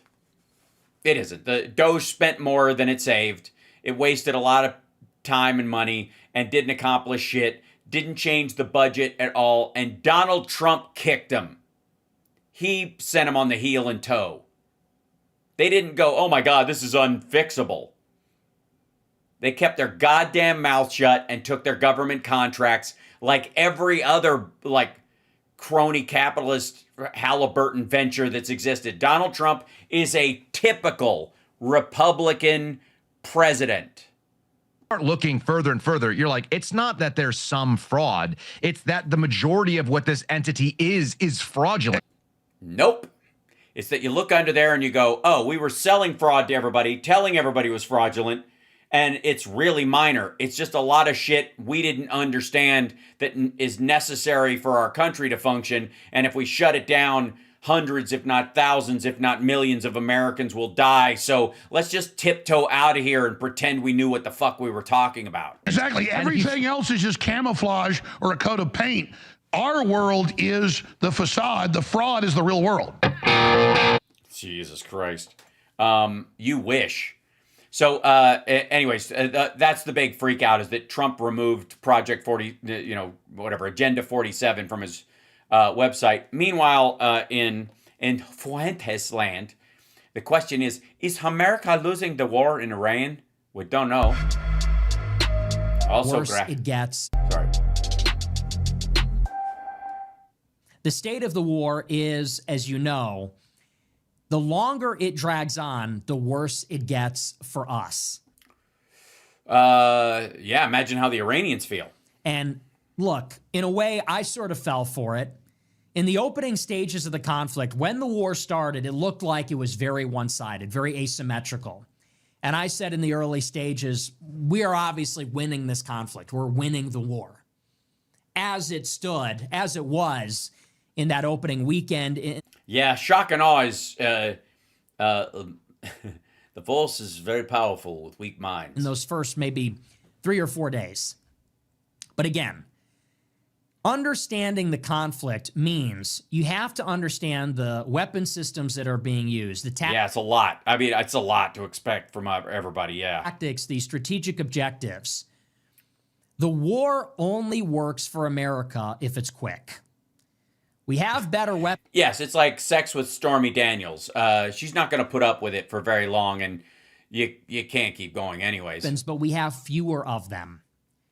And it's not as easy to make them. America's not an industrial power anymore. We don't make the weapons. We don't. Oh, we do. It's almost all we make. Don't make enough of them. Our adversaries are the complete opposite. They make tons of weapons, and their weapons are not precise. They're dumb. Our weapons are smart. They're AI, they're connected to satellites, they're very sophisticated, but they're very expensive and we don't make enough of them. Russia, on the other hand, makes 4 million drones a year. 4 million drones every year, and it's... Yeah, but their Shahed factory was just destroyed, so, and they burned through them because they're not very accurate all the time. Iran makes hundreds of thousands of drones, and they actually designed them too. We stole their drone design, their Shahed suicide drone. We just copied that model, reverse engineered it, and made one of our own. And that's actually what we're using in this conflict, although we just have far fewer of them. But ours are better at targeting and are quieter. That's the other thing. But either way, you're right. It's stupid. All of it's very stupid. And looking to buy. And sorry, you were a big Trump fan. And please go on. Drone interceptors or even drones themselves from Ukraine. Again, we don't make them. So this is fundamentally the nature of modern conflict. In the era of the Ukraine war, now in the era of the Iran war. Why don't you say the Trump era of war? You have these big advantages that the great powers think that they have, like Russia going into Ukraine obviously has a manpower advantage, has more equipment, has more money, has a bigger industrial base, and they go in hard and fast, thinking they're going to topple the government and achieve their objectives. There's actually some striking similarities there. Yeah, there is. You'd think Trump would learn? No, you wouldn't. And what they then find is that they are ground down by the enemy's defensive capabilities. And it's sort of inverted. In Ukraine, America was supplying all of these defensive weapons for Ukraine and defensive fortifications and intelligence and the Star Shield satellite system. In Iran, it's the reverse. We are now encountering offensive capabilities, actually, which is ballistic missiles, which are very cheap. Also, I would argue defensive, since we attacked. Drones, which are very cheap, mines, unmanned naval vessels.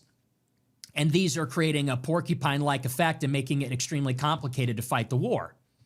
Yes, where I've heard wars can be complicated. So we came in as the vastly superior power, again, with more weapons, more sophisticated weapons, much larger country, thinking that all we had to do was hit Iran hard and then they would fall over. Yeah, that's not what the average person thought, nor is it what the military thought. It's what, I guess, Trump, Vance, and Hegseth thought. If that doesn't happen, you're in trouble. We're in trouble. And that is how the war, as you know, has been playing out. Trump and Israel, in concert, hit Iran with everything they had. Not everything, but a big shock and awe thing, big macho, Operation Macho Drop. We bombed them over 1,200 times. Which is, by the way, the code they tell Walt Nauta when Trump has shit his pants. That's what they call that. In the first 24 Operation Macho Drop. hours. We killed their supreme leader. We sunk their navy. And they had already been severely weakened and damaged in the first war a year ago, back in June. And it wasn't just Midnight Hammer, which is the U.S. strike, the one-and-done B-2 stealth bomber strike. It was also Israel, which a year ago pounded them over 1,000 times. Are you just like catching up your viewers who have been asleep through this, or? And destroyed not just some of their nuclear facilities, but also missile launch platforms. They also destroyed a lot of regime targets, not just the IRGC, but also... Not a lot. So the Besiege. So Iran is already in a weakened state. They got hit with everything the U.S. and Israel have. But now we're entering the third week tomorrow night. Mm-hmm. And again, those core strategic objectives of the United States have not been achieved. Right, as many of us said they would not be. The regime has not collapsed, has not toppled, and there is no sign that it's going to anytime soon. What would the sign be? I'm just curious. Did we actually arrive here? Like a little stick with a pair of underwear on it out of a particular pile of rubble? At the end of February, now the... Also, is there any sign that Trump and Netanyahu would want to stop, even if there was a sign that they had toppled it? Would they trust that that was true, or would they keep hitting, or would that be the go-ahead for ground troops? Middle of March, which would then become a next phase of invading a fallen state, effectively. Well, the timeline was sort of interesting. The whole idea for this conflict began, or I could say that the U.S. began to mobilize for the conflict back in January. And the circumstance in January is that there actually was, or at least there appeared to be, an organic uprising in Iran. There were, according to estimates from Western media, which might not be reliable, there were hundreds of thousands of protests. Is this what most of his show is like trying to explain the obvious to his audience through the prism of, I don't understand why this is happening? Protesters across the entire country, in every major city, across the whole breadth of Iran. And these protests swelled in size. They went on for weeks. And then the Iranian regime cracked down on them, according, again, to Western media, in an indiscriminate and an extremely violent way. And Washington and Israel were under the impression that that violent crackdown might actually fuel the dissent, might actually fuel. All right, so we're piggybacking on the Jasmine Revolution Part 2. Can we at some point, he's given up on Trump. Let's be abundantly clear. Let me see if I can find you something that's a little more in line with. Is that his? Yeah, there you go. Oh, it's an S. Sorry, my bad. That there was one. Let's see. Yeah, this is the.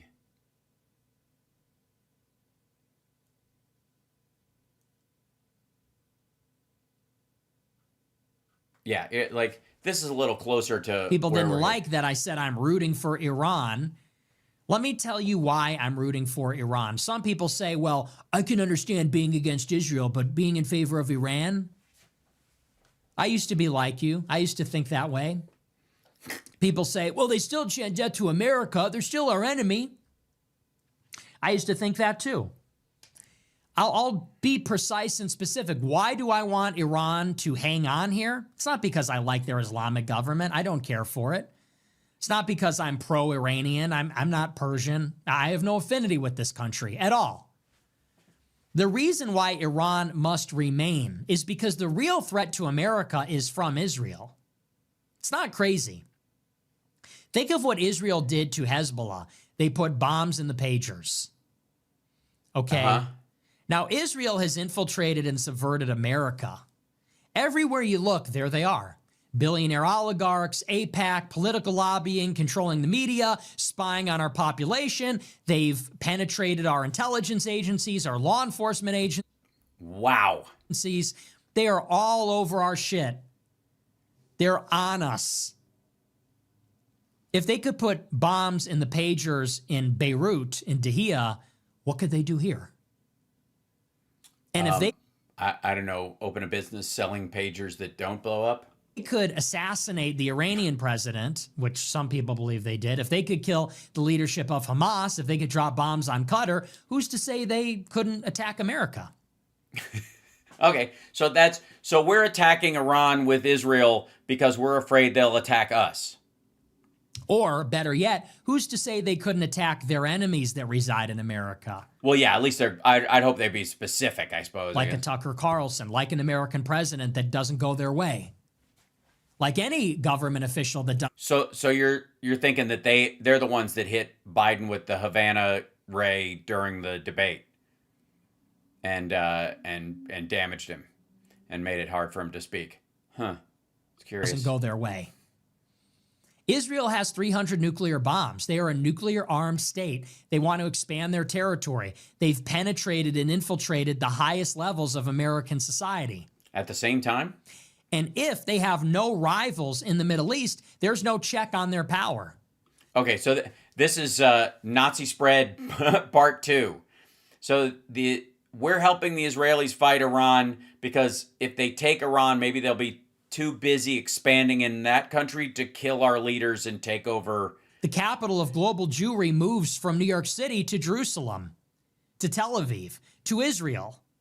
Oh, so maybe our attack on Iran is anti-Semitic, so we're trying to help them with Iran so they'll just leave, kind of like Trump wants to do with Cuba. And the balance of power shifts away from the United States towards the middle.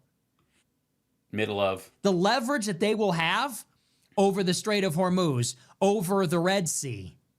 I see. So the Israelis want to take over, they want to eliminate Iran so that they can choke off global trade in the Strait of Hormuz whenever they want. So this is not a fight over resources. This is a fight over who gets to limit the resources. Over the Indian Ocean, over the Bosporus Strait. Over the rainbow. Over the land and sea routes that connect Asia, Europe, and Africa. Oh, so they're behind the anti-Green New Deal stuff in the United States because if we move towards renewables, we won't need that anymore. And so clearly the Jews are anti-environmentalist. Oh, God. All right. The Indo-Pacific and Europe, the United States and these other countries. It will be unprecedented. They're the hegemon in the Middle East. They're a global power. All that oil, all that natural gas, all those data centers, all the capital that is flowing into those sovereign wealth funds, all the... Sorry, so we're helping them fight Iran so they can take over the UAE and Saudi Arabia. You don't think that would be a rather busy process? Capital that is flown into those markets in Dubai, in Qatar, all these countries, these are facilities where money is pouring in. All the raw materials there are pouring out, I would guess, unless it's just a money catch, I guess. The aluminum, the copper, the fertilizer. Yes, I've heard this argument.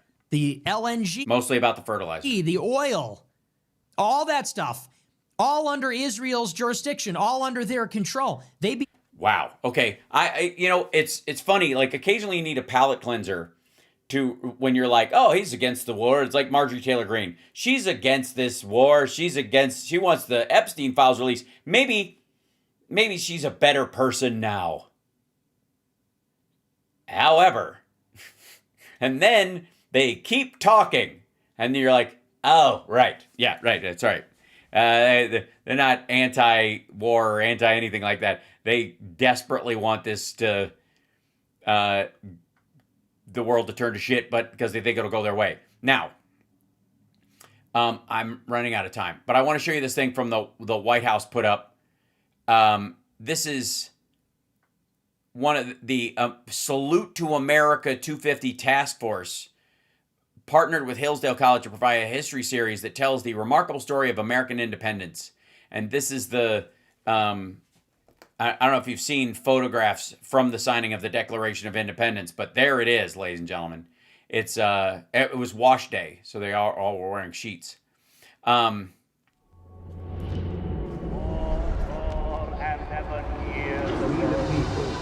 order to form a more perfect union. I think this is the same production company that did The Secret. What was that man doing to that horse?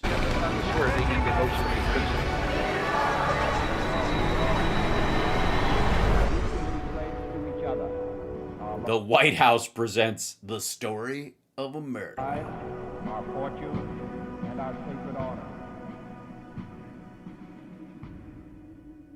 We choose to fuck up other countries, not because we are easy, but because we are hard. The laws of nature and nature's God.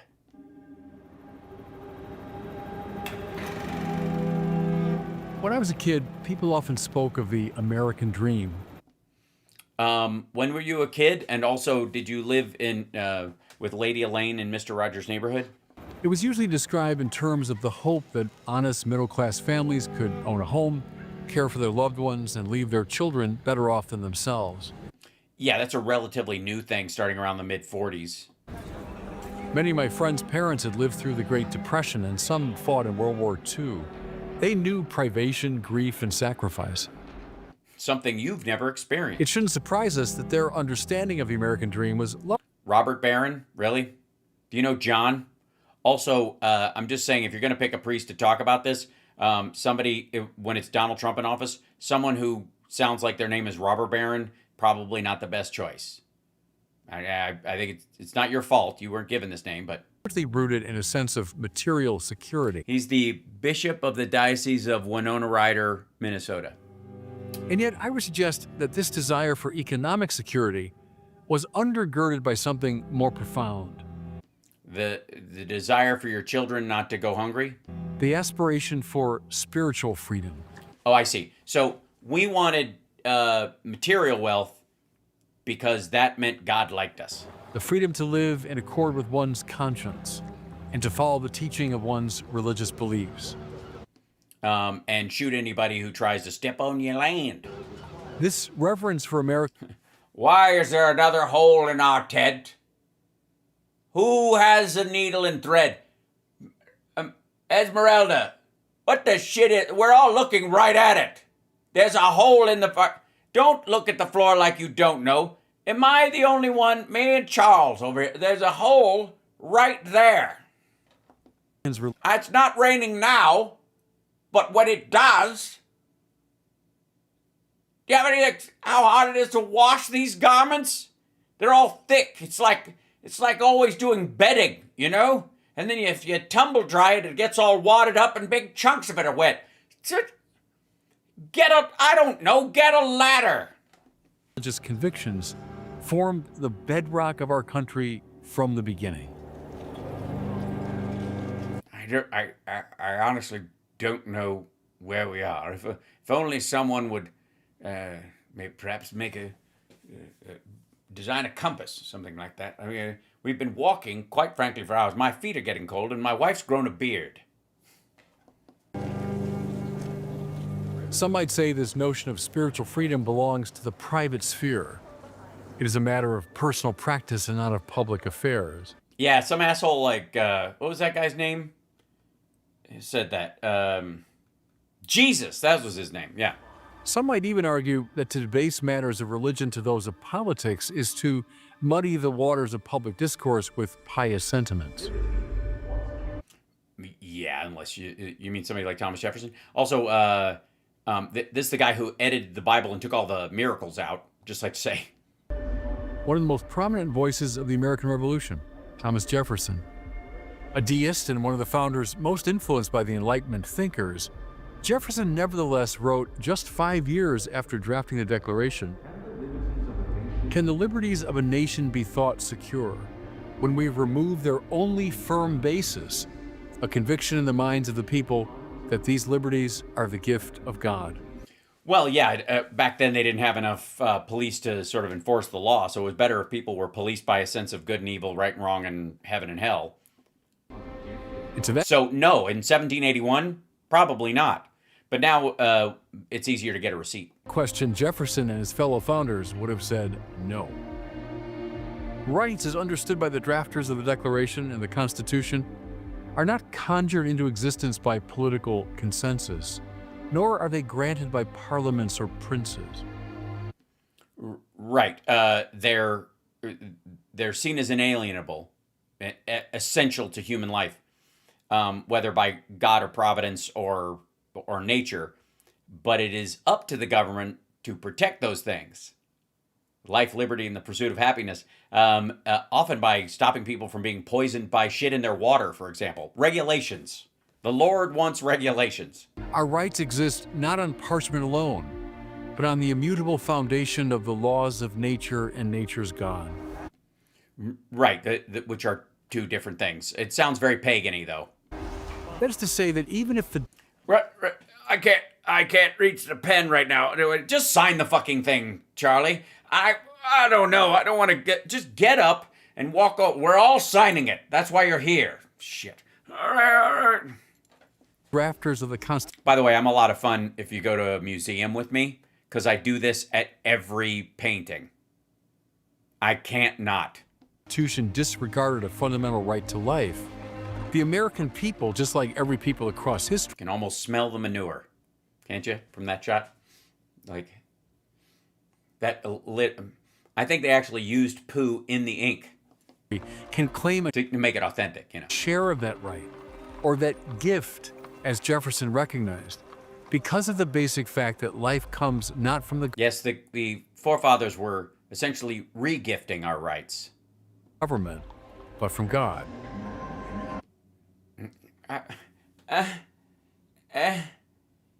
it gets bigger if you touch it. Sorry. This is the animating principle. I was not ready to see a teeny wiener this early in the process. I mean, I know it's a great piece of artwork, but good Lord. Behind what the founders called natural rights. Rights inherent to the human person, not because of race or wealth or nationality. But that does help. But because of the dignity bestowed. Hold on. Hold on. Is it just me, or those people got long hair and they're not wearing pants, Charlie? By the Creator. As Alexander Hamilton put it 1 year before the signing of the Declaration of Independence. He doesn't look anything like the guy in the musical. I don't know. There's something. It was just a casting thing. The sacred rights of mankind are not to be rummaged for among old parchments or Hold on 1 second. Records. They are written as with a sunbeam in the whole volume of human nature by the hand of divinity itself, and can never be erased or obscured by mortal power. Yeah. Except they can. I guess if you have a natural right to, free association, for example, and somebody puts you in jail, that erases or obscures that right, that divine right by mortal power. Right? Freedom of speech can be denied by mortal power. All of them can. And maybe he's saying we don't even need rules for these things because God will punish everybody who tries to take them from you. In our day, I fear. In The Farmer Refuted, 1775. Obviously, he changed a lot over the next year. That we are at risk of losing this metaphysical grounding of a person's rights. Which is your business, so I understand that hits you right in the pocketbook, Reverend. There seems to be no limit to the number or kinds of rights individuals can claim. Gross. Rights have become assertions of will, often severed from truth or justice. Yeah, you don't have a right to your gender identity or to choose when you have a baby. Sadly, deeply immoral acts are often defended under the banner of individual rights. I feel seen. But I would posit to you... Anyways, but enough about the Catholic Church, sir. That this conception of rights is really a misconception. Well, I think you, no offense, but from a product standpoint, you kind of, as a salesperson for a particular philosophy, you have to believe that because, how is this any different than, sir, you got to get, if you're going to go to work, you need a car. Whether it's this one or another one, you don't want to walk. You could, but it's not fun. And this one will get you there in style. Rights do not exist just because we say they do. Well, they kind of do, because if we don't protect them, like, for example, other people live and die in other countries where they don't have the right of free speech, and nothing comes to their rescue, and we don't do anything about it because it's their country. So it's not, automatically got a shield of protection from the Lord. And here I call... Oh, God. What was I? I was going to write something. I was going to write something down here. But then I looked down at the page I had already writing all over it. And I was... it was something... This reminds me. Anyways.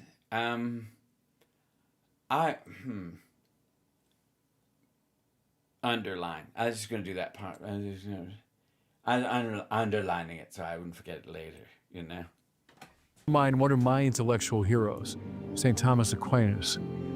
Aquinas rarely spoke of rights in the plural. Instead, he referred to the Latin word jus, which... Jus, kids. The two jus. Means the right.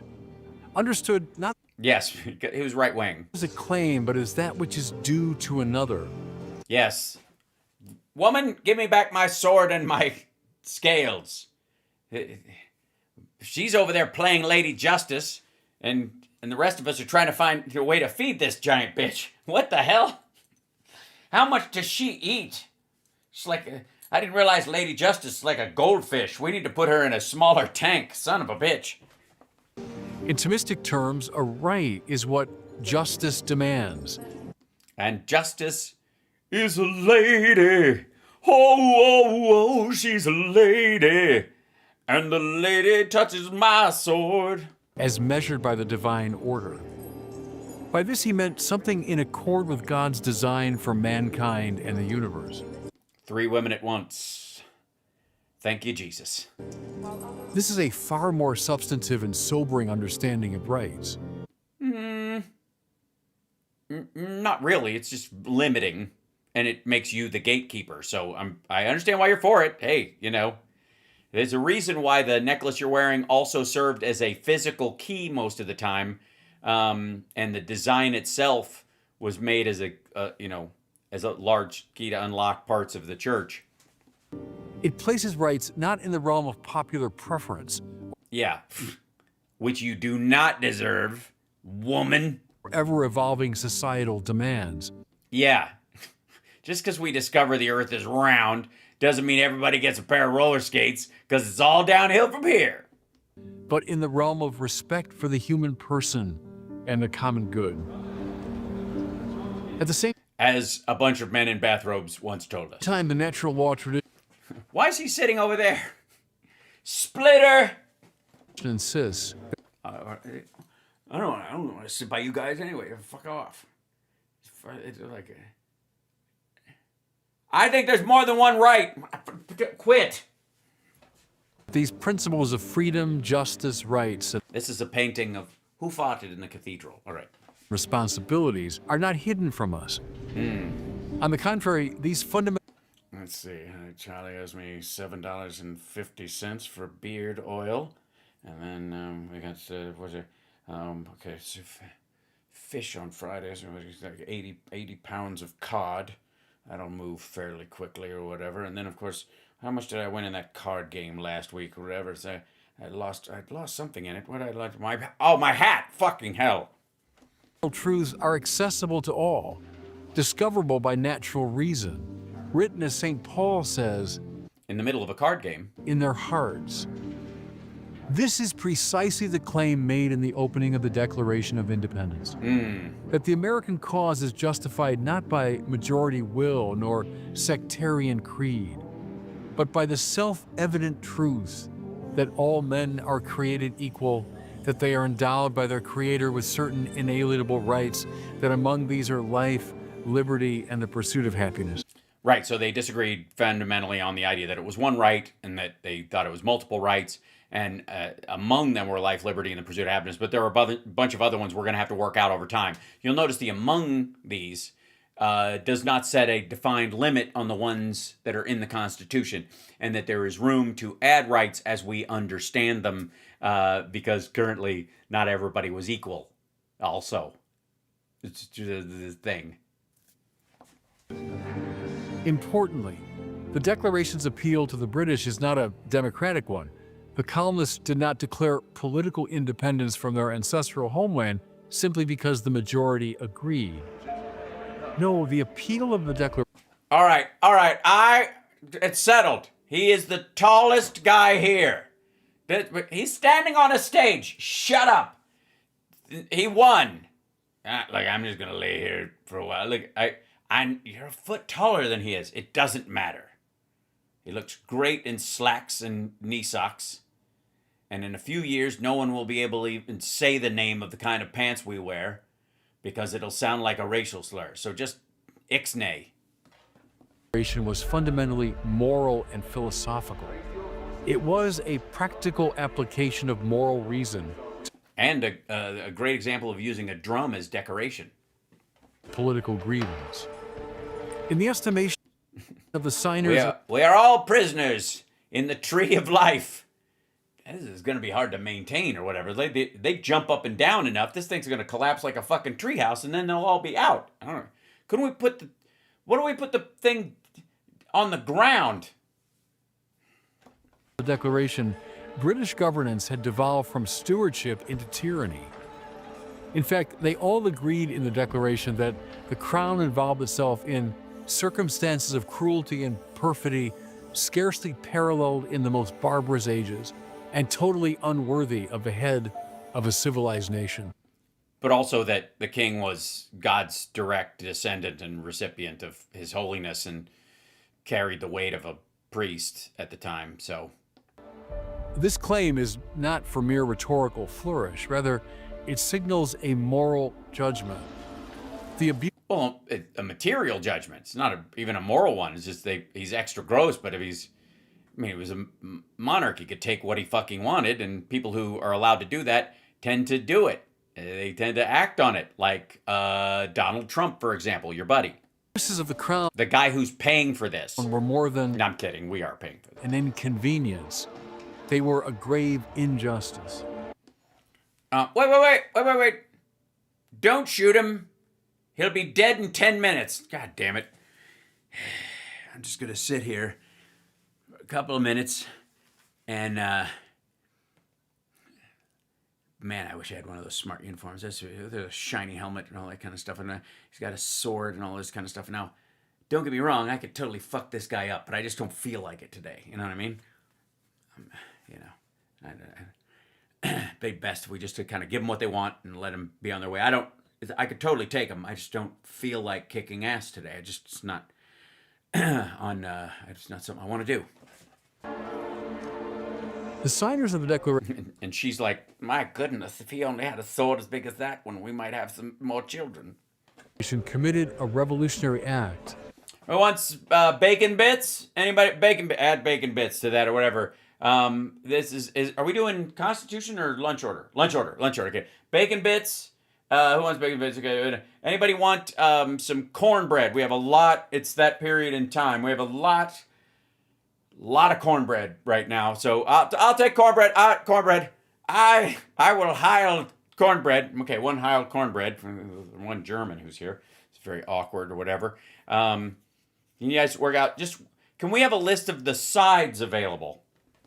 One that led to a devastating war. Yet they acted. Well, devastating for the British, I think. To restore the moral law that had been lost, the rights that we are given. Sorry, I do the lean away when I fart or whatever, and the guy behind me noticed. All right. By God. What's this contraption over here? This is our spiritual lemonade post. She sits there and she makes. While it's impossible for us to know the thoughts within the hearts and minds of men, their writings help. I believe it was the. We can't tell what's in the minds of men. Well, then what the fuck are all these books about? What? Well, if I've written it all down and I've told you exactly what I meant, and it's all book after book after book after book. Who the fuck is the guy at the door? If he's with us, tell him to take his hat off when he enters the goddamn house, or to bugger off. Anyways, I've written down everything, I think, and I put it in all these books, and this asshole's like, how will we know what they're thinking? I wrote a book called What I Have Been Thinking. Conscience. I'm reading it right now, and I was amazed. I've never been so aroused. Witness of the divine law that stirred many of the founders. You're not supposed to be reading that. I don't fuck. This is not the Constitution. This is one of my. We're not going to use this. This is one of the letters that I write to the newspaper pretending to be a woman. Have you not read that? This isn't supposed to. Well, look, just autograph it for me, will you? I just feel seen when I read it. Who's he? I don't know. He's been sitting here for days. Founders to affix their names. By the way, lovely purple jacket. To the Declaration. Conscience is the key to understanding how the founders accessed the truths of the eternal law and applied them to their circumstances. Or created material laws that would protect their property, their lives, and their progeny. I don't know. Just fucking up the. Never mind. I didn't mean to interrupt. Go ahead. The Second Vatican Council in Gaudium et Spes describes conscience as the most secret core and sanctuary of a man. There he's alone with God, whose voice echoes in its depths. Right, and apparently that voice never never interfered with some of your Catholic brethren's, I could say it, brethren's activities with children, as it were. The founders' defense of the colonists was not only an act of courage and protection of material reality, but after almost 100 years of fighting wars that were backed, between them and the local natives, that were backed by both the French and the British and the Spanish. Justice. Prior to America's founding, many nations only... Little known historical fact, dude in the purple jacket's nickname was Skipper. recognize the rights... I don't know, I like the jacket. It's a Morris Day feel, and the boots, smoking. ...of a privileged few. But the Declaration laid... Hello! What you want? There's alligators behind us, and we'd rather not be near them. Well, come on in. We've got some birds we're letting go in another part. We're going to throw them in the water to see if they turn into more ducks. Oh, good. Thank you. The foundation for recognizing the rights of all Americans. Now, this promise of liberty was not fulfilled instantaneously. Most things are. It took a bloody civil war and many courageous abolitionists to end the sin of slavery. And a bunch of Brits and Southerners to fight and slow that change. Like the dignity of all persons. But from the very beginning, our founders understood that rights do not exist within a vacuum. With every right comes responsibilities. Oh, look at this picture right here. You know what? When was this taken, Martha? When was this here? The last time we went to the theater. We should go back. To our families, our fellow citizens, and our Creator. In other words, the right to life, liberty, and the pursuit of happiness does not render the political order neutral on questions of good and evil. It does not... Oh, I see. That's his hang-up. You guys think that you could pursue happiness wherever you want.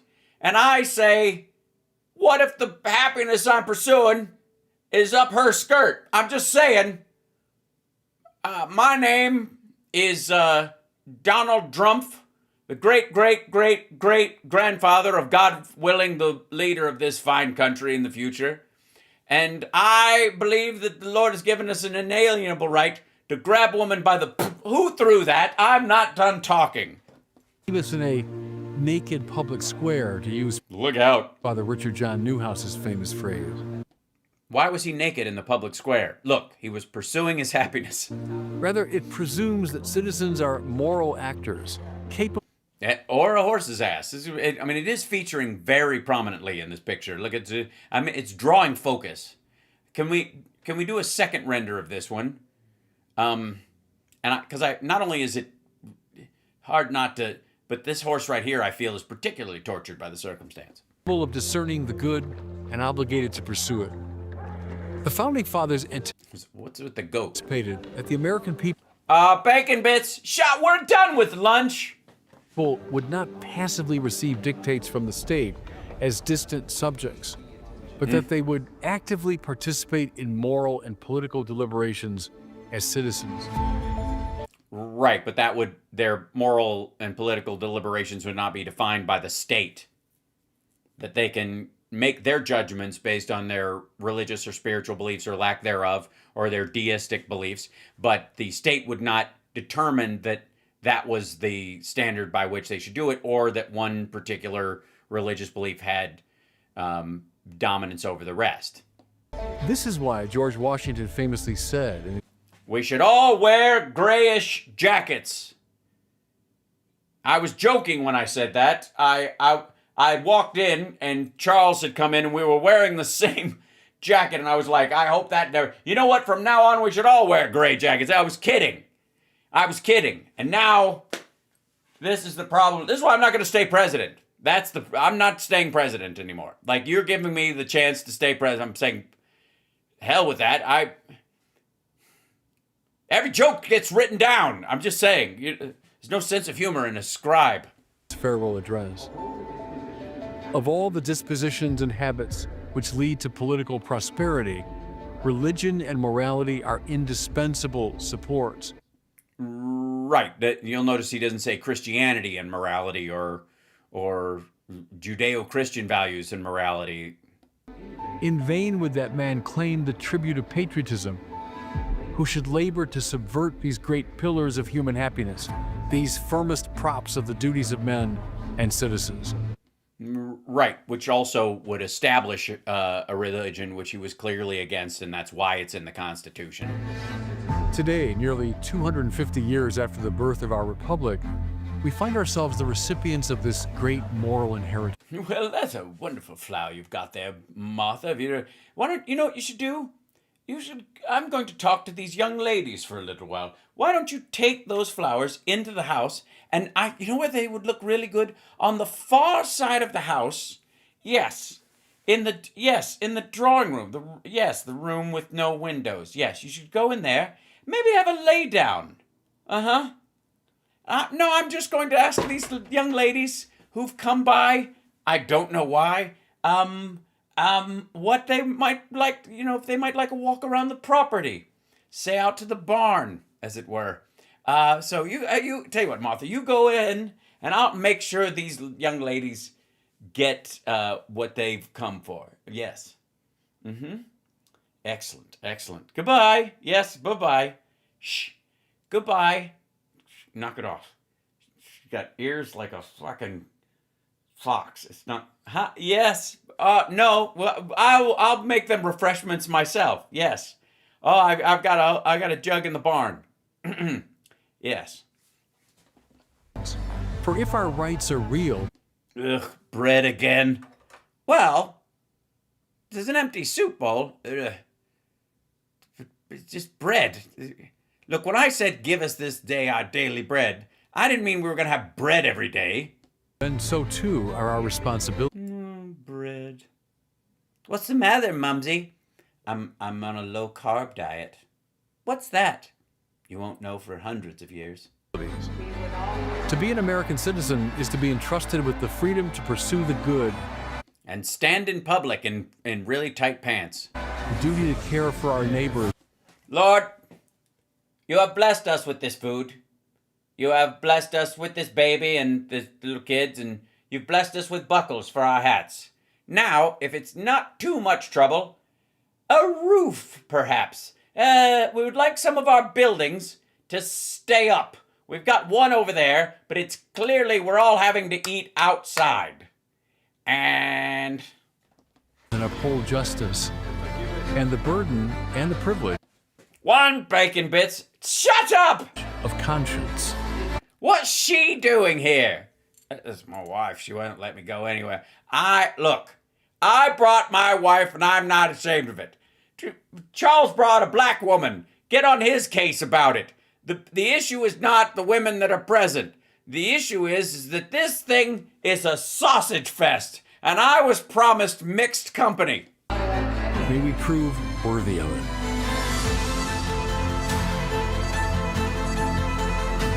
Well, so far you failed. There you go. Ladies and gentlemen, we got through a wonderful piece, the first of many, I hope, of America 250 propaganda created by the 250 Task Force, which sounds even more fucked up than the thing itself. Brought to us by the White House Committee on Boondoggles and Taxpayer Wasted Funds, and Hillsdale College, who I guess just needed an outlet for their string quartet. There are a bunch of these that they have put out that are going to be that we will cover, I guess, with some reasonable CSL if we have to, on some reasonable schedule. I thank you for throwing that into today's mix. We all needed it. And I'm going to go have a salad with bacon bits on it because now I've given myself a craving. I'm kidding. I'm going to go make some bacon, though. Not as a euphemism. Quit it. God damn it. All right. We're almost to the point where we're throwing to... Yes, please. Thank you, sir. Do we have... I think we've got we can raid somebody, correct? Are we in raid window at all? Everybody's on like a half hour after me, so I don't want to leave them. 9 minutes till Tara. Okay, well, I can keep going for 9 more minutes. I can do that. Shit. Let me do one more thing. that's equally as stupid. Just when you thought what I just did was the silliest thing you've ever seen, here comes the MAGA blow-up doll, Trish Regan, with this idea that Jake Paul is going to be VP.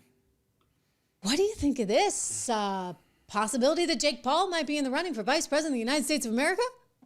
Yeah, that's fucking stupid, I think is the phrase most of us.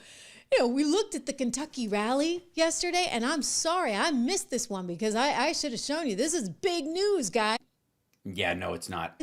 Jake Paul, you know him, right? The fighter, the YouTuber. Anyway, Jake Paul getting up on Yeah, more of a YouTuber than a fighter. stage in Kentucky, his native Kentucky, and the president saying something at the end of this clip that you need to pay attention to. There's very little he says that anyone needs to pay attention to. Because I wouldn't be surprised if his name is in the running for a potential vice presidential spot on a ticket with...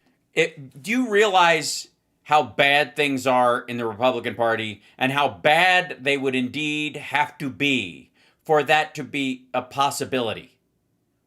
This is fucking crazy. Maybe Marco on top? Ew. Yeah, Marco's closing in on JD. Let's watch Jake Paul. And he walked out with a broken jaw. Anyway, this was not the greatest fight. But you know what it showed? Lots of courage. Come here, Jake. Say a few words. These are your people. Yeah, what Mr. Trump has taught me is courage. You know, we never back down from a fight, even if we pick a fight that doesn't need to happen, that's for money, and you get paid even if you get your ass blasted. Much bigger than you, much bigger than you. And I feel all the local Kentuckians feel the same way. You guys have that fight. You guys have that swag. There's a lot of young kids in here. How do you sweat through a suit? The future. Look at that. Look at this. Jesus Christ. No wonder that lady passed out. Trump looks like he's been shellacked, and he's sweating through a suit jacket. It reminds me of that old Charlie Brown thing, you know? Doing a good deed is like wetting yourself in a dark suit. It gives you a warm feeling, but nobody seems to notice. America. I grew up just a few hours away from here, and my dad just a few hours taught me to fight, and all of our voices matter in America, and I'm never afraid to speak the truth, and I know you guys aren't. We are here representing the United States, and it's just a blessing. Thank you, Mr. Trump. We need more factories like this thriving all over the country, and I know he's going to be the one to bring that here to. He's already bored. He's already bored with the remarks. Look at Trump. He was supposed to just say something bro-y and then run away. I know God is with us. I know he wants us on the right side of history. Yes, which would be on the opposite side from the Epstein buddies. And everyone here this guy has to do their part, and God's got us. Trump's got us. God bless. Love you, Kentucky. Man, that's fucking poetry.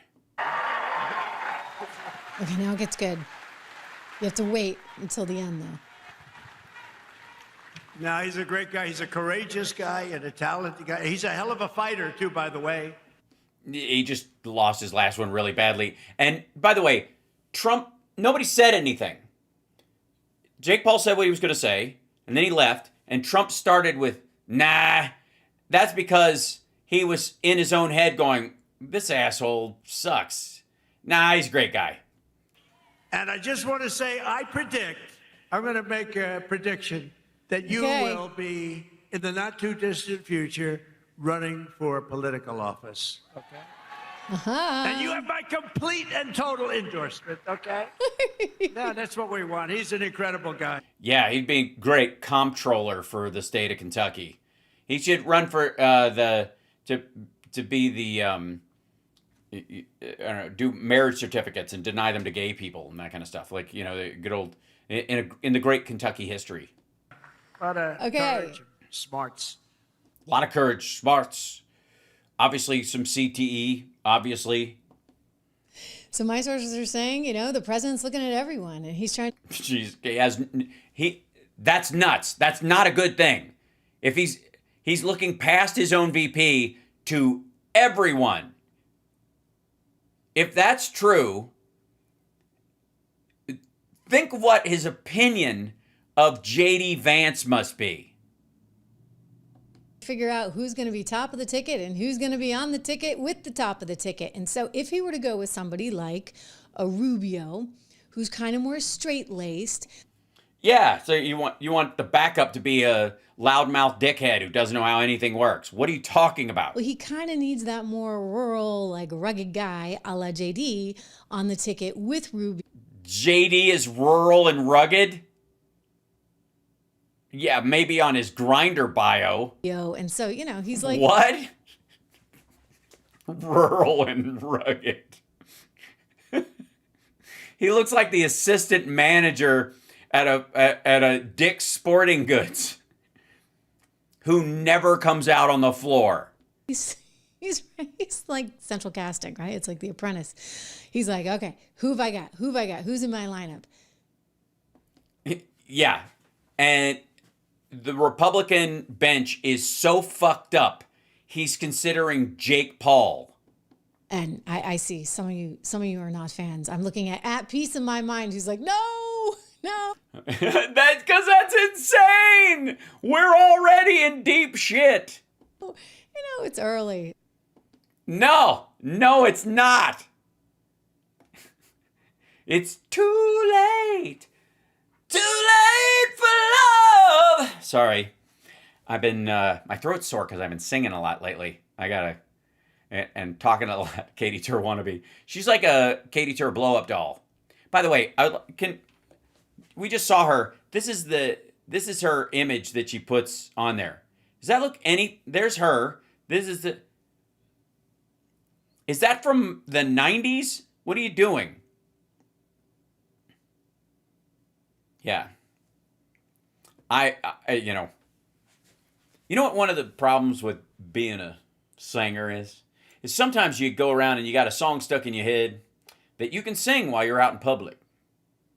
Because it's kind of a quiet song, You can sing it to yourself, My father said, some things you learn by only doing when it comes your turn. You can kind of hum that to yourself or sing it down under your breath. But that's not true of Queensryche songs. And I've had the entire Rage for Order album stuck in my head for months. And you can't walk through Best Buy going, walk in the shadows. Oh! Like, you can't do it. All right, Tara's up. I'm going to leave you on that. Hopefully my Jeff Tate scared your cat. Yeah. And the other thing is I won't put an earworm. It's a really hard earworm to have, especially like NM156. So let's see. So yes, thank you very much. Yeah, I could hit those notes. No warm up either. Look out. Get used to the idea. Surgical strike has been stuck in my head because of the war. That's really what I think started it. A surgical strike! We taught them not to feel. Performance is their task. Their time is arriving now. See what I mean? Like nothing. Boom. I gotta go on tour. This is getting ridiculous. All right. Enjoy Tara. I'll see you guys tomorrow for the radio show. Did you hear those notes? You hear those notes? Zero effort. I'm getting there. Tell that to Johnny Million. We got to finish our record. The screen glows bright with a crooked smile. We're still out. All venom, no style. Promises made, they